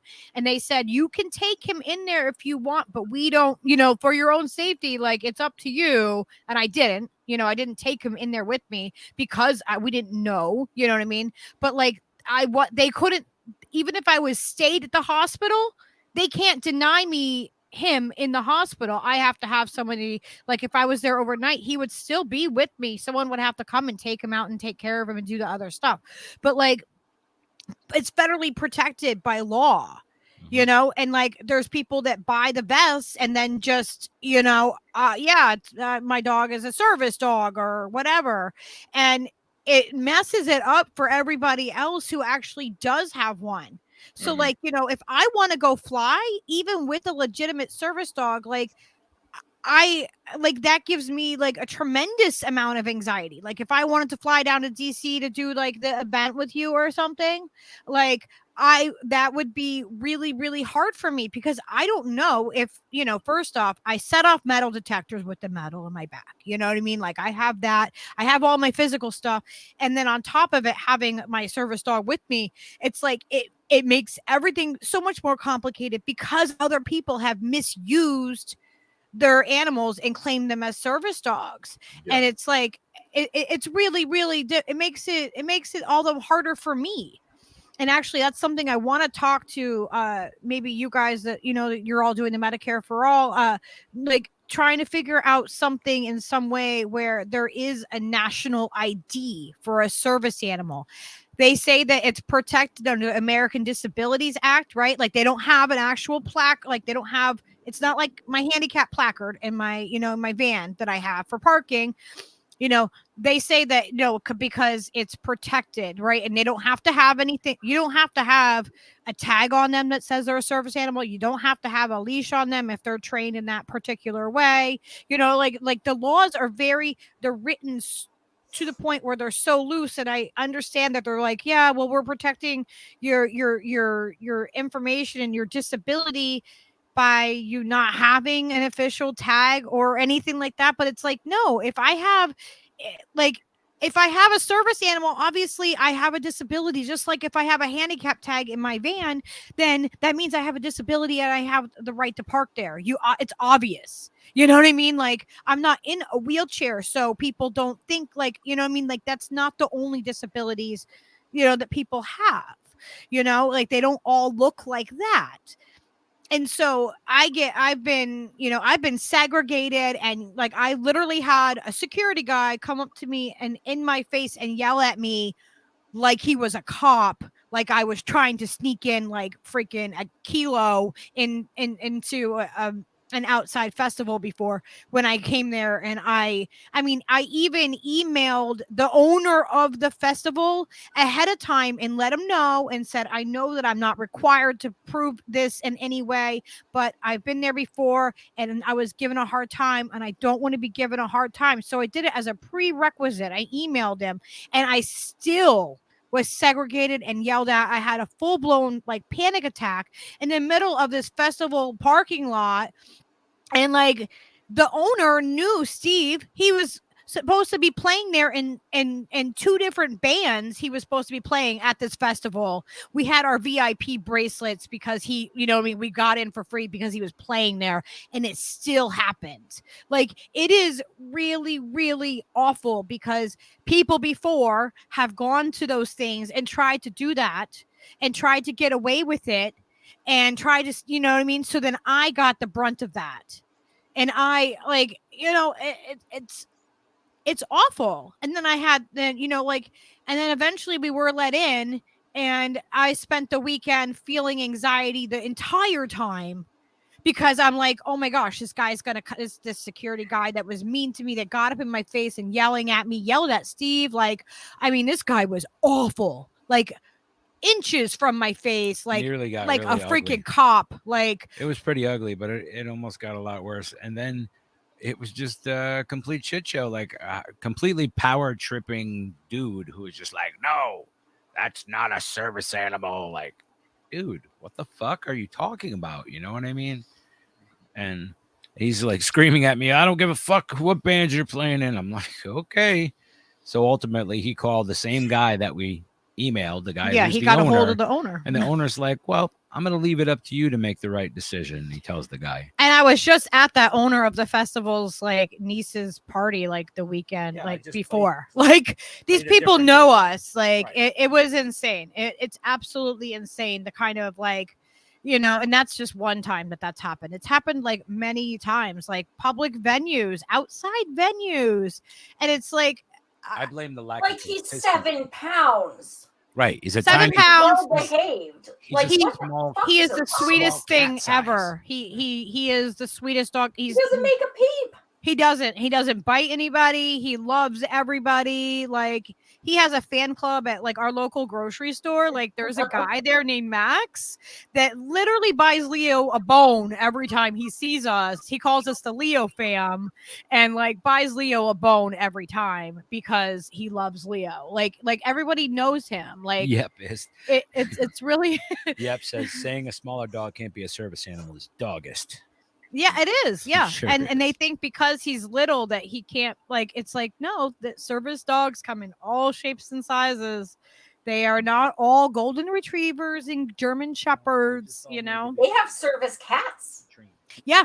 My daughter's cat actually we asked her doctor to make her to do her cat as like just an emotional support cat because in housing you can't you have to have they're protected, meaning that they can't like charge you extra deposits for things, you know, like it's medically protected.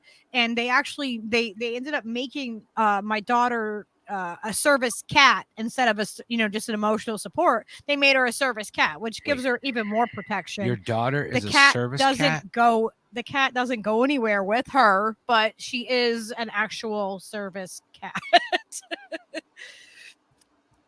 I mean, the discrimination, it comes in every shape and form, but like with him there's no like like there's fake IDs. You can get a fake ID and a fake certificate online.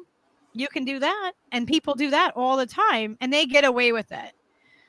It's like I had less of a hard time going into federal buildings and into actual prison with him than I have into some places because the people are not educated on the law. Even my own local town hall one time, they were like, oh, well, do you have the blah, blah, blah for him? And I'm like, no, I'm like, you're misinformed here because the federal law trumps state law. And the federal law is different than the state law. So people like will look up the law and they think it's the state law when in fact they should be looking up the American Disabilities Act of 1990. And it's just it's a mess. It's a mess. But I would like to definitely like learn more about like people having their struggles with that and like what we can do, as a movement to try to help people, because a lot of people deal with that. A lot of people, you get discrimination at apartments, like being able to live somewhere, like it's like they get you for everything. Like, and do you like even if they gave, remember we were saying before, like they give people like Section 8. So like say they give everybody Section 8, like if you give you Social Security, right? Remember we were saying that? Mm-hmm. So like what if then, people don't want to take Section 8? People do that all the time too. They say they can't discriminate against it, but a landlord can say they don't want to rent. They can choose somebody else that doesn't have that over you. It's really, really easy that they do that. Mm-hmm. I know you were saying that ADA was written 32 years ago. Jayb and Elle, just to bring you guys in, because I feel like we're like, sorry, over everyone. Have you guys noticed too that like the ADA like obviously hasn't been updated in over 30 years? Like, have you guys noticed anything that needs to be put in or changed? You know what I've noticed around my building, like in my apartment structure, I should say, because it's not just this building, but another building. But both of them, this goes into my laundry story, because like I have the worst time doing laundry because I have to go to a different building that's behind my building, and I have to go around, and then I have to go in the front. So I go in the front, but they have stairs. So it goes to this. Like, I have a fucking cart that I have to use to do laundry. Like a laundry. Well, it's for grocery shopping too. So I use a cart to make it easier for my hand, because I have issues lifting stuff. And I have to go around the back, and then you hit the stairs. So then I end up using my left hand on the fucking handle to get it up the stairs, which are like 4 fucking stairs, just to get to their building. And then I go into the elevator, And then I go down to the basement, and that's where the garage is, and I do the laundry there. And then I have to leave the door open so I can go out the back, so I can come back to the front eventually with the laundry that'll go back the way to the building behind there, which is my building. But there are no ramps, is what I'm getting at. Like, this should be fucking numero uno, like, fix in any structure in LA. The fact that in LA that is a thing is amazing to me. At my job, we had a ramp to go like to the hotel. It's like a hotel structure. It's not really an office structure. It used to be a bordello. There's a whole lot of stuff, a lot of history there, but it's in Hollywood, and it has a ramp to go to the offices that they built in that was kind of rickety for a while. So they fixed it while we were like working there, but they have something for wheelchair access, handicapable access. So they don't have that in these two structures in Hollywood where I live. And it just pisses me off every time I run into that issue. And I'm like, there's no other way to get out. You can't go out of the garage. Like, there's no way to get out of the garage without a button or whatever.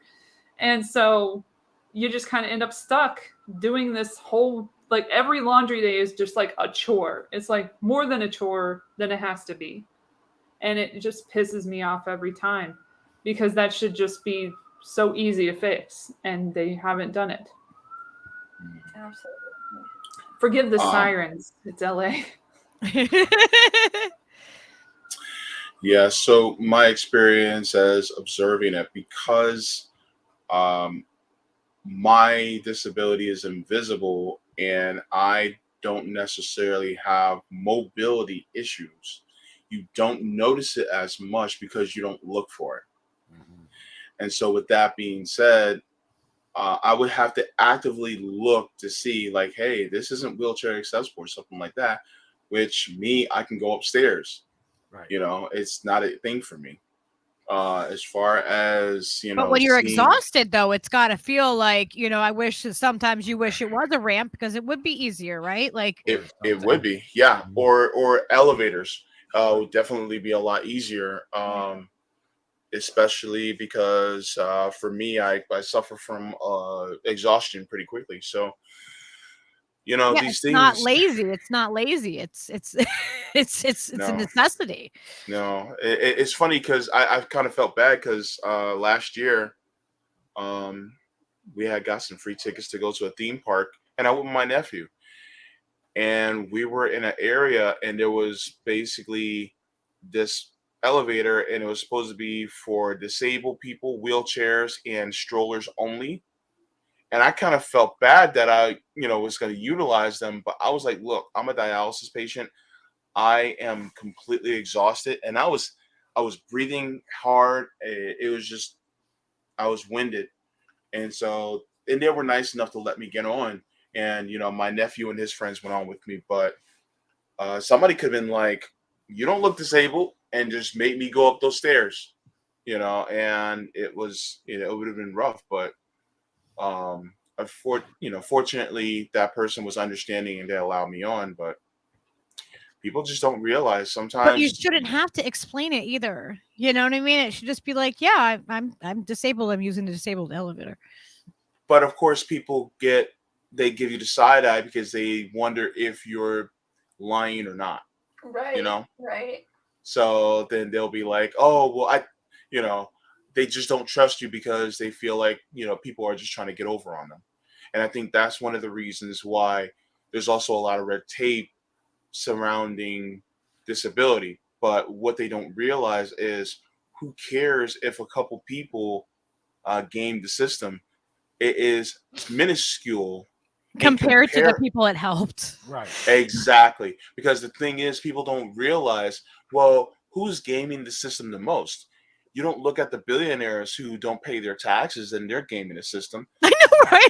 Like, it's only if you're poor that it matters. Yeah. You don't look at the oil companies that get subsidies every single year for when they game the system. Right. So the thing is that the biggest ones get a pass. They're just like, oh well, that's not really. That's not really gaming the system, Yeah. Yeah, no, they own the fucking system. Yeah. I also I put in the private chat an article about that was just sent to me, and I think Joy, you were tagged on Twitter about how there are people who are in Puerto Rico who are being denied their disability benefits, their SSI and their SSD, and it gives an example of a gentleman who had SSI and he moved from the United States where he got his SSI back to Puerto Rico where he's from, and they decided to ask for $25,000 of his SSI back in back payments because he moved back to Puerto Rico, which is a United States territory, by the way.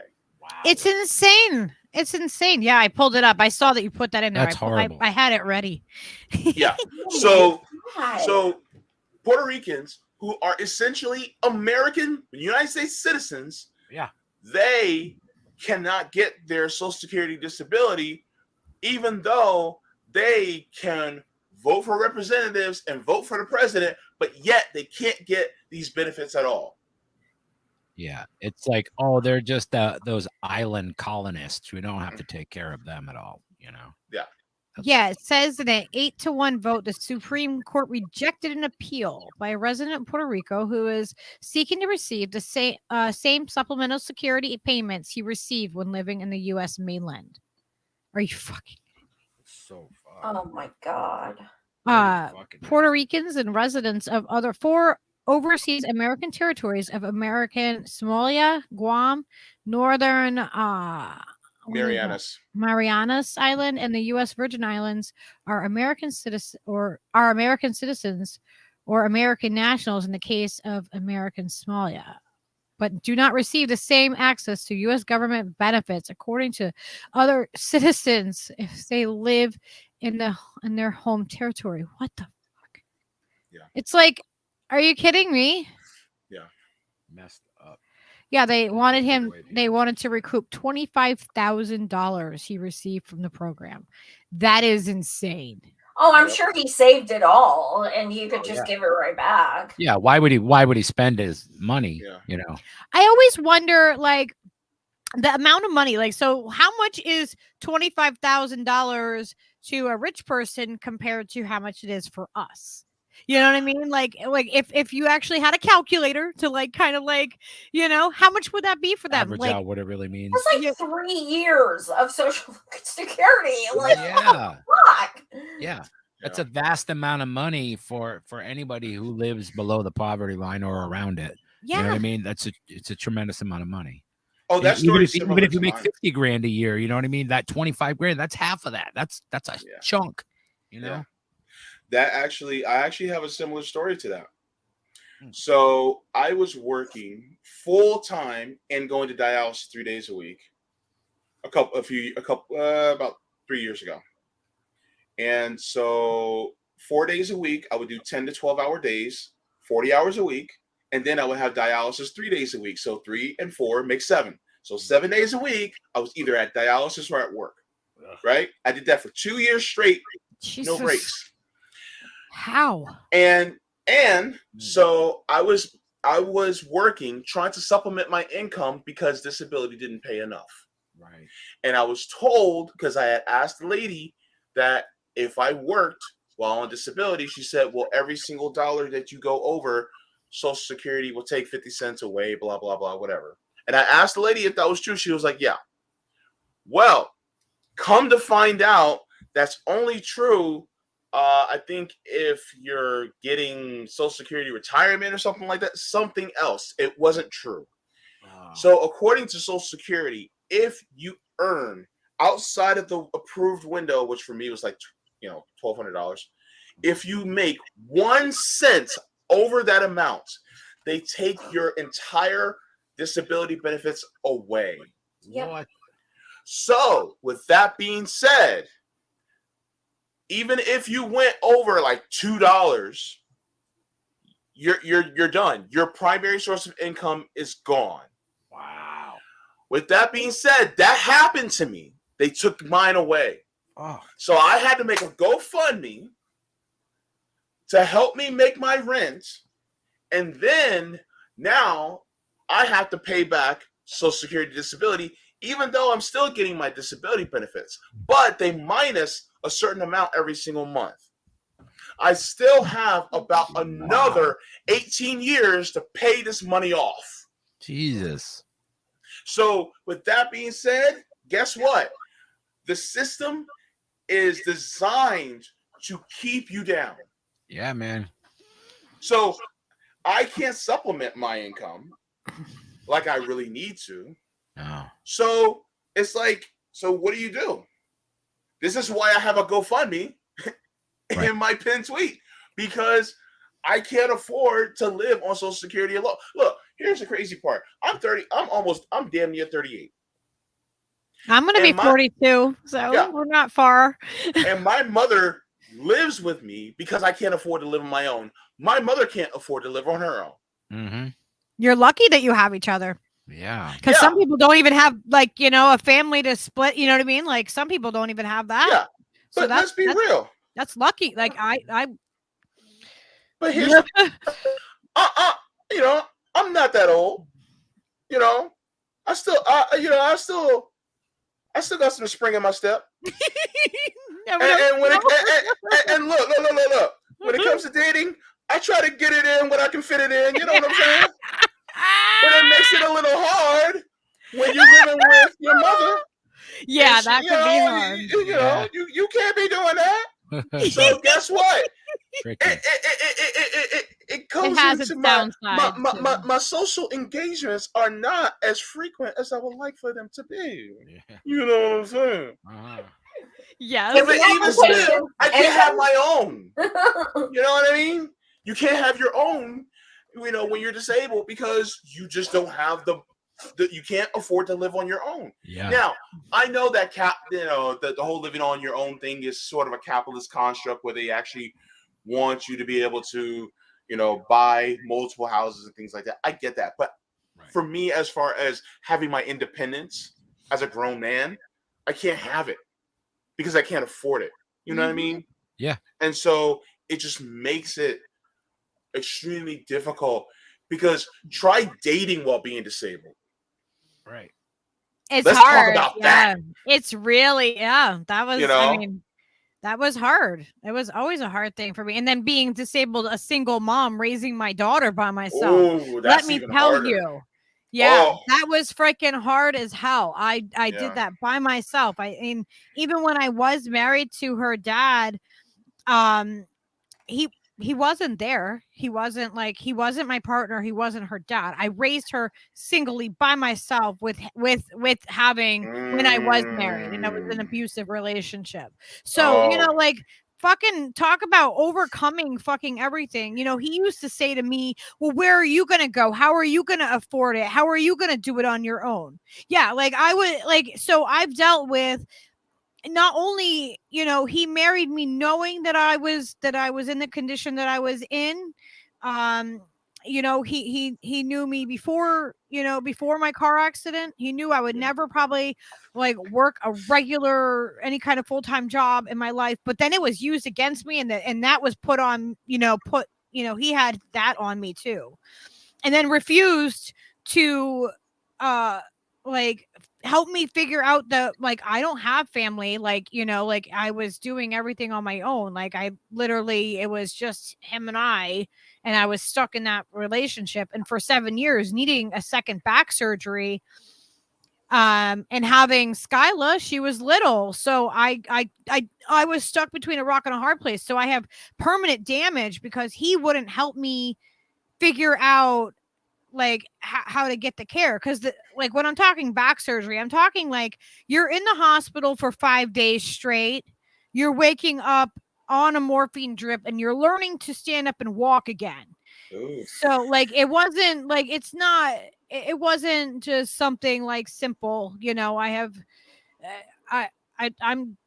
grateful that I'm able to be up and walking, and that I can move. And there are days where I can't walk up the stairs like a normal person. I have to and we live in an apartment where it's the bathroom and the bedrooms are upstairs. So there was times where it was really bad where I couldn't come downstairs because the bathroom was upstairs and it was too difficult for me to go up and down the stairs. Like it, and it pisses me off that somebody thinks that they can then turn around and then say something about me using this in some way. Mm-hmm. Like, how dare people? How fucking dare they have the audacity to say that to any one of us? Yeah. Yeah, it tries to invalidate every single trauma we've gone through, all the pain we're going through every day, not just physically, but like, I mean, I feel what you're saying. I was with my husband 8 years before I started going blind, and this has been traumatic for him too. It's like, he's like, honey, look at this, and I'm like, I think you forgot something, yeah, it probably becomes habit for people. Like, they don't realize. Oh yeah. And then you have to remind them. You know what I mean? Like especially like Jayb, you were saying, like, it's an invisible. And then like it's like, well, I have to cancel on you because I want to commit to something, but I can't because I don't know how I'm gonna be feeling. Yeah, I don't know if this is gonna act up or you know. Yeah, like I feel bad because I wanted to go to Reef Breland's 420 show last night, but I had dialysis and I was wiped out, so I couldn't attend. And I felt bad because I really wanted to be there, Plus, I wanted to see all my favorite comrades high, it's just nice. But I couldn't. So, and a lot of times people will say, well, JB, we're having this show and it's on a Wednesday or it's on Monday or it's a Friday. And I'm like, sorry, I got dialysis and I'm exhausted. It has to be like, even if it's like, oh, well, it's going to be at 8:30 or it's going to be at 9 or 10 o'clock at night. I'm like, I'm just waking up by that time. By the time I get home from dialysis, by the time I wake up, sometimes it's 8, 9, 10 o'clock at night. And then a couple hours later, I'm back to sleep because I have to go back to sleep. So it just wears you right out. Yeah. Yeah. I can't imagine. So yeah, it's kind of bad. But I say that as kind of a segue because I have to be up at 4 a.m. for 4:30 a.m. tomorrow morning. Thank you guys for hanging out with us so long. This has been fun. Yeah, but look, I'm sorry I can't see your name to the person above me. Elle. Oh, Elle. I'm sorry. Elle, yeah. I'm sorry, but Here, it was a pleasure to hear your story because nice to see you. Wave. But it's good to hear your story because a lot of times people need to hear that story when it comes to our issues regarding our motor mobility and things like that. And so I wanted to say that I appreciate you sharing your voice with us. And thank you so much for doing that.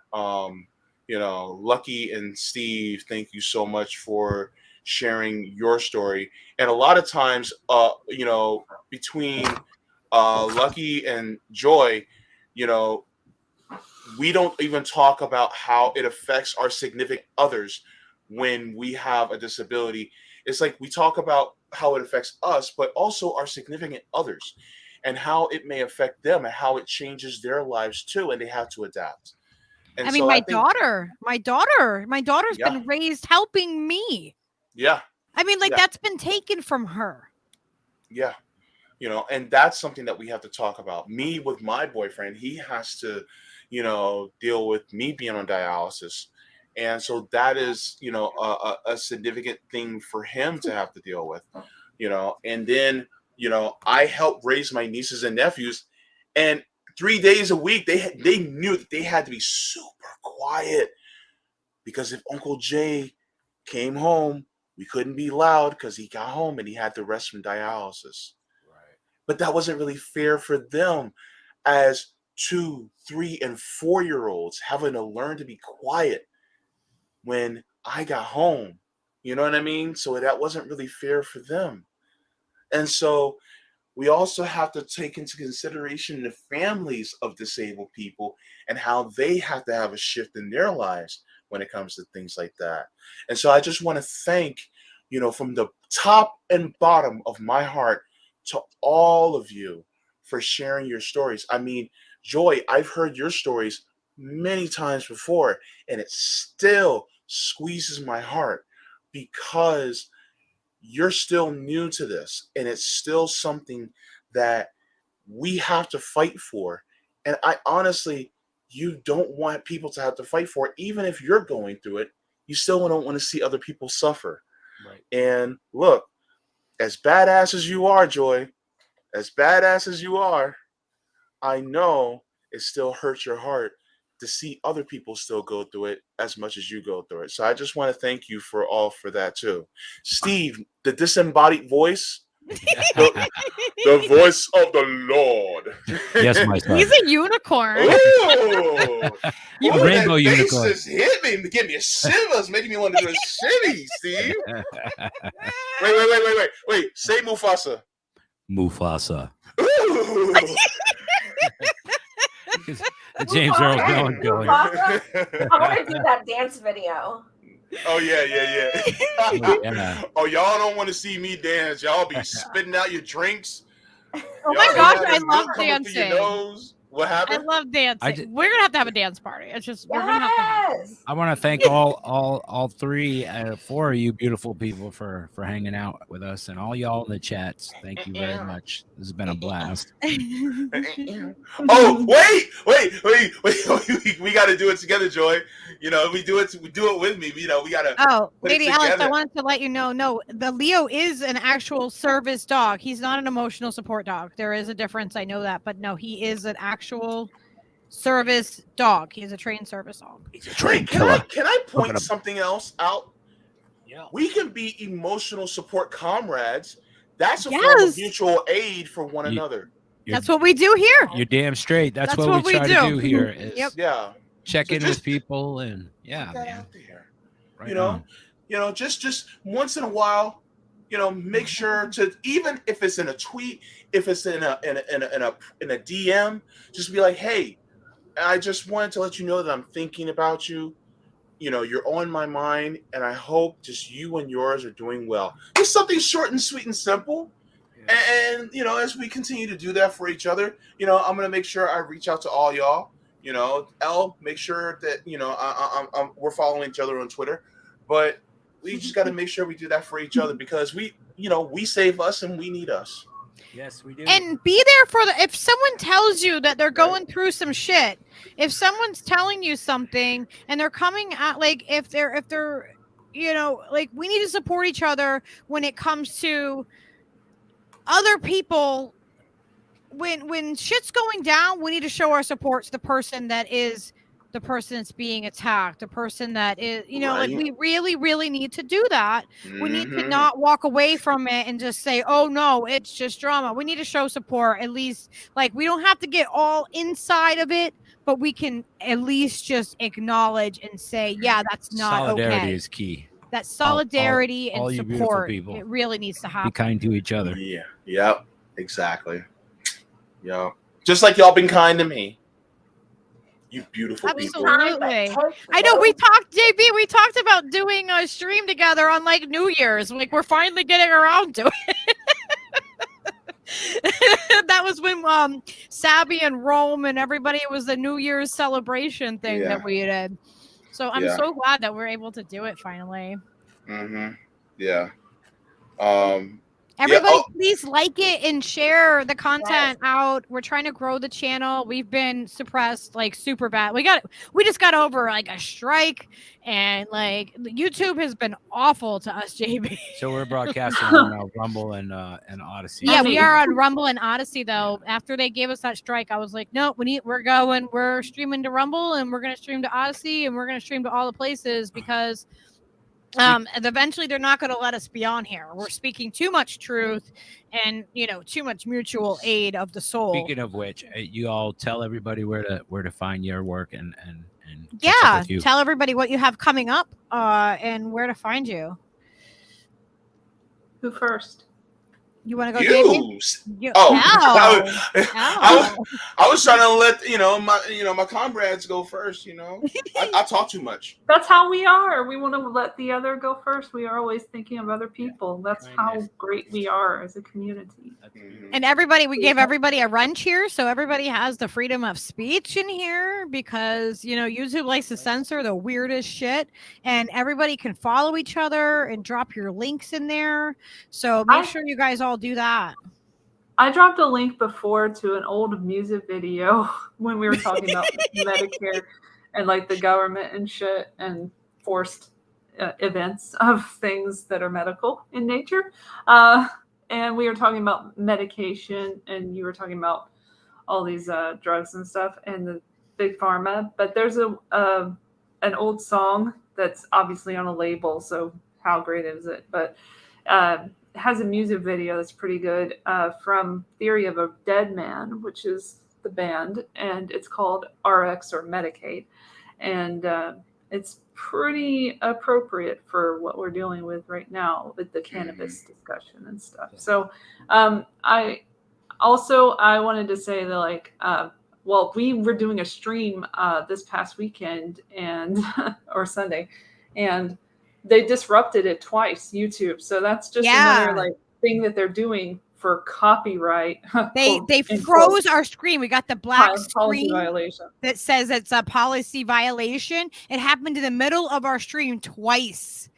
And we were playing YouTube content. We weren't playing like copyrighted content.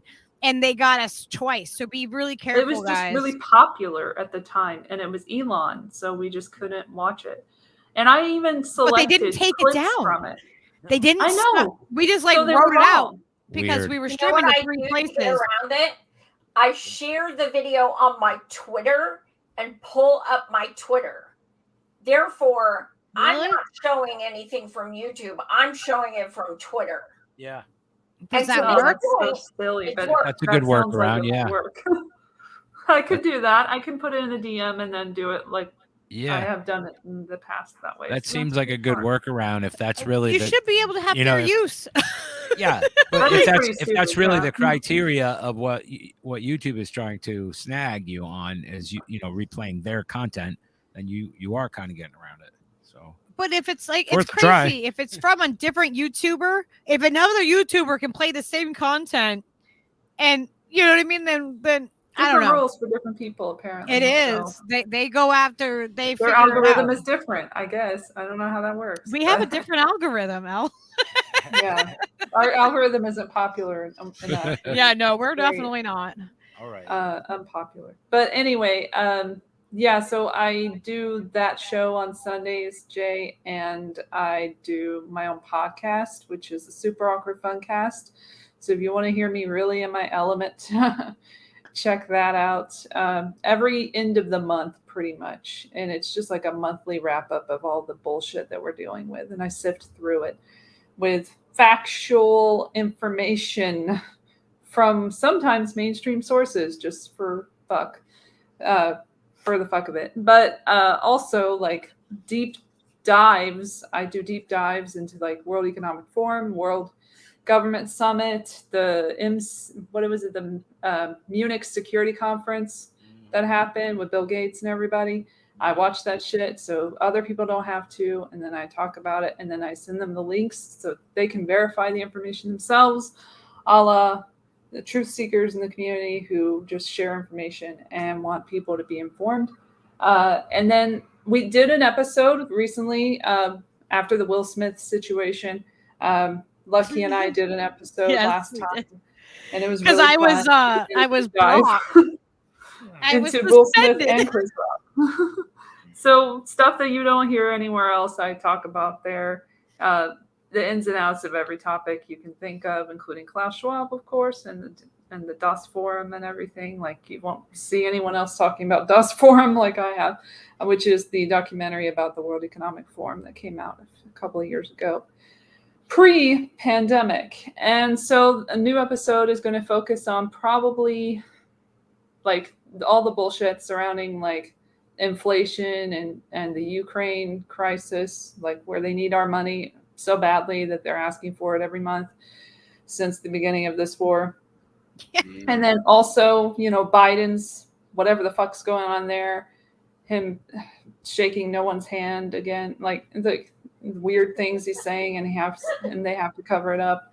The mask mandate thing I'll probably talk about, and I'll do a deep dive because nobody probably cares, but like I have in the past done the case with Johnny Depp and Amber Heard, so I will do the trial that's going on in Fairfax, Virginia right now, which I'm watching every day and studying from a legal standpoint and from somebody who's dealt with abuse before, so I'm very connected to the content in that way. So I will talk about that as well, and that'll be at the end of this month before May 1st, so probably like 29th or 30th. I can't remember when I'm going to record, but that'll be when. For your podcast? Yes, Super Awkward Funcast. I'll put it as a link in the chat. And we do a Sunday show, Elle and I, and a lot of times Hunter Carranza joins us. She's over at Slow News Day or Convo Couch usually, and she does the Sunday with us a lot of times. She's been busy, but she's been trying to come in and make sure she hangs out with us. So Elle does that with us on Sundays too. It's 9 Eastern time, right? Is that when we did it? I'm like, I know we do a show. That's usually when it happens. That's when the magic happens. And if you haven't noticed, Jay, I don't really show my face a lot, but that's not to distract. It's for me to not distract from the information that I give. And I'm very fact-based, and I just deal with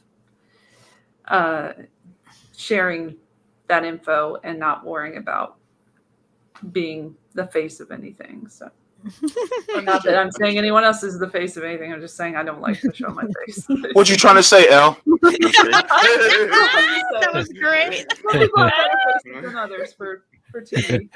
Mine's for radio, but Also blessed with a face for radio. I would love to see you guys on Revolutionary Blackout. I would love to see you guys have on like Savage Joy and Ricky Rants and stuff and talk about the Medicare for All too on that aspect of it, the national side of it. That would be really cool if you guys did that. So that can definitely happen. Yeah, definitely. So tell us about your stuff, Jay. Yeah, what you got going on, brother? Me? Okay. Okay, so if you guys would like, you guys can catch me on the Revolutionary Blackout Network. We do our streams daily on that channel. I typically stream the Jayb show on the Revolutionary Blackout on Sundays at 1 p.m. Eastern Standard Time, and I'm back on the roundtables on Thursdays at 6 p.m. Eastern Standard Time. You can also catch me on my channel called the Jayb Font Channel. I typically stream on Tuesdays at 2 p.m. Eastern Standard Time. I haven't been on there yet. Oh, of course, we gotta make that happen.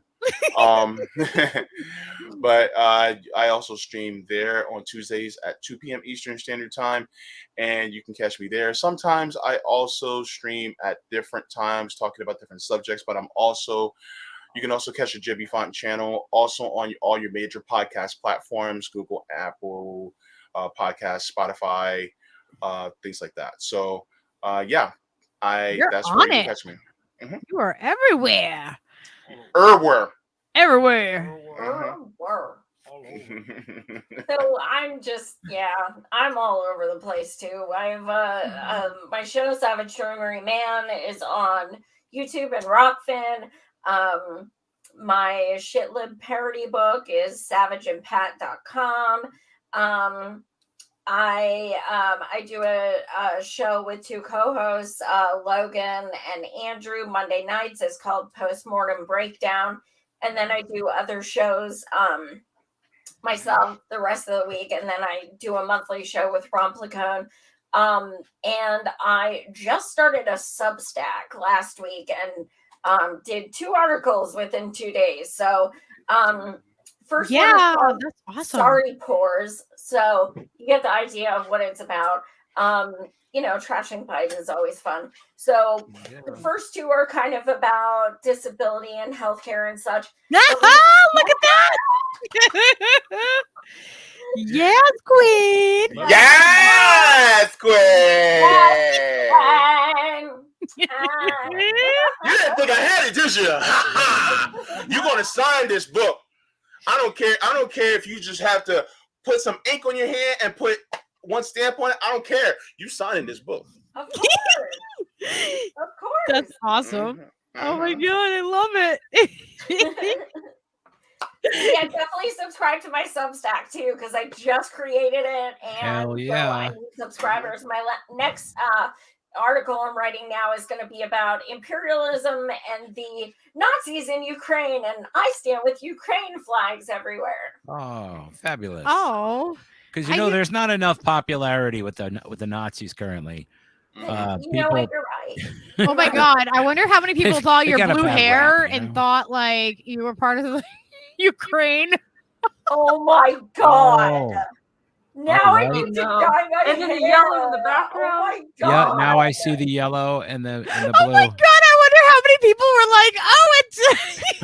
It's a statement. Is she a Zelensky sexual? Wait a minute. That's it. God.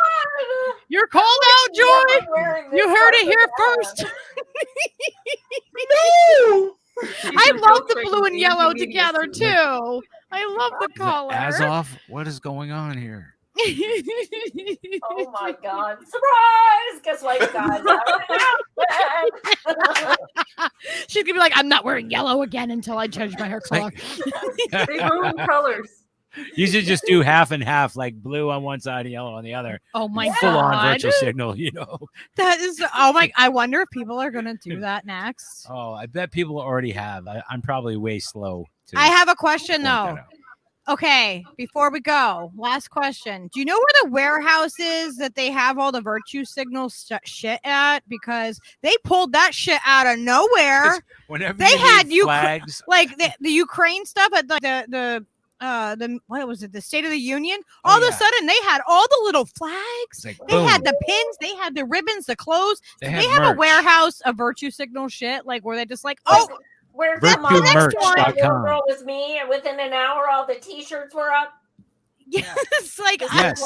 like Oh, what the Probably fuck? near Where is it? virtuesignal.com. Where do they store all the kente cloth that they Yes! and knee pads that they can kneel in? You know what I mean? That is the Where do place. they store those? That's what I'm talking I about. swear they must because like they always like it's like they just all of a sudden everybody has it. It's like at Hollywood. They must have warehouses where you shop Yeah, and and setting up a Hollywood with the set. You know what I ribbons mean? That they always have. That's on where they get standby. politicians from, right? Central Casting. They have it Same like thing. they have it ready. They're like we have it in the standby. Oh, and by the way, we covered this on RBN during the roundtable. Yeah, for the country that starts with a U, they're actually taking some of their students between 50 and 100, and they're trying to bring them into Howard University, which is an HBCU, and give them free room, board, and tuition for a semester. Oh, what could go wrong with that? Oh my goodness. Oh my So God. while an HBCU decides to virtue signal, you have people who literally live around Howard University who can't afford the tuition that are going there. Right. There's probably people We're that going to work send a there bunch that of white can't kids afford. from Ukraine. You know Okay. how many teachers are there that you know what I mean how that much can't is their- afford to you know what I mean that live in their car because they don't get paid enough, or students that go there but they're going to take. I'm not about not helping people. I'm not about excluding people, but my gosh, there are people right here that Mhm. need this help right here. If they can do that here, if they want to go abroad, fine. I just would like to see somebody from Palestine who's offered that, Bingo. or somebody, from Yemen. Yemen that's offered Oh, that, yeah. or somebody from Syria. Syria, or Ethiopia, or Somalia offered that All the same places opportunity. we're currently paying to bomb. Right. All the Yeah. places that The we fucking Ukraine, drone strike, if they offer those kids to go to college, I don't care if they go to black college, white college, green college, whatever the fuck. Blue Man As Group long as College. everybody has a level playing field to start with. You know what I mean? The same And offers. Haitians. Let's not forget the Haitians. That Everybody whose Exactly. country Just everybody. we've fucked over. It's so selective. It's so selective. It's like, oh my God. The best So one I just wanted to put was that the out yellow there. and blue that said blue eyes, blonde hair. I was like, yep, Exactly.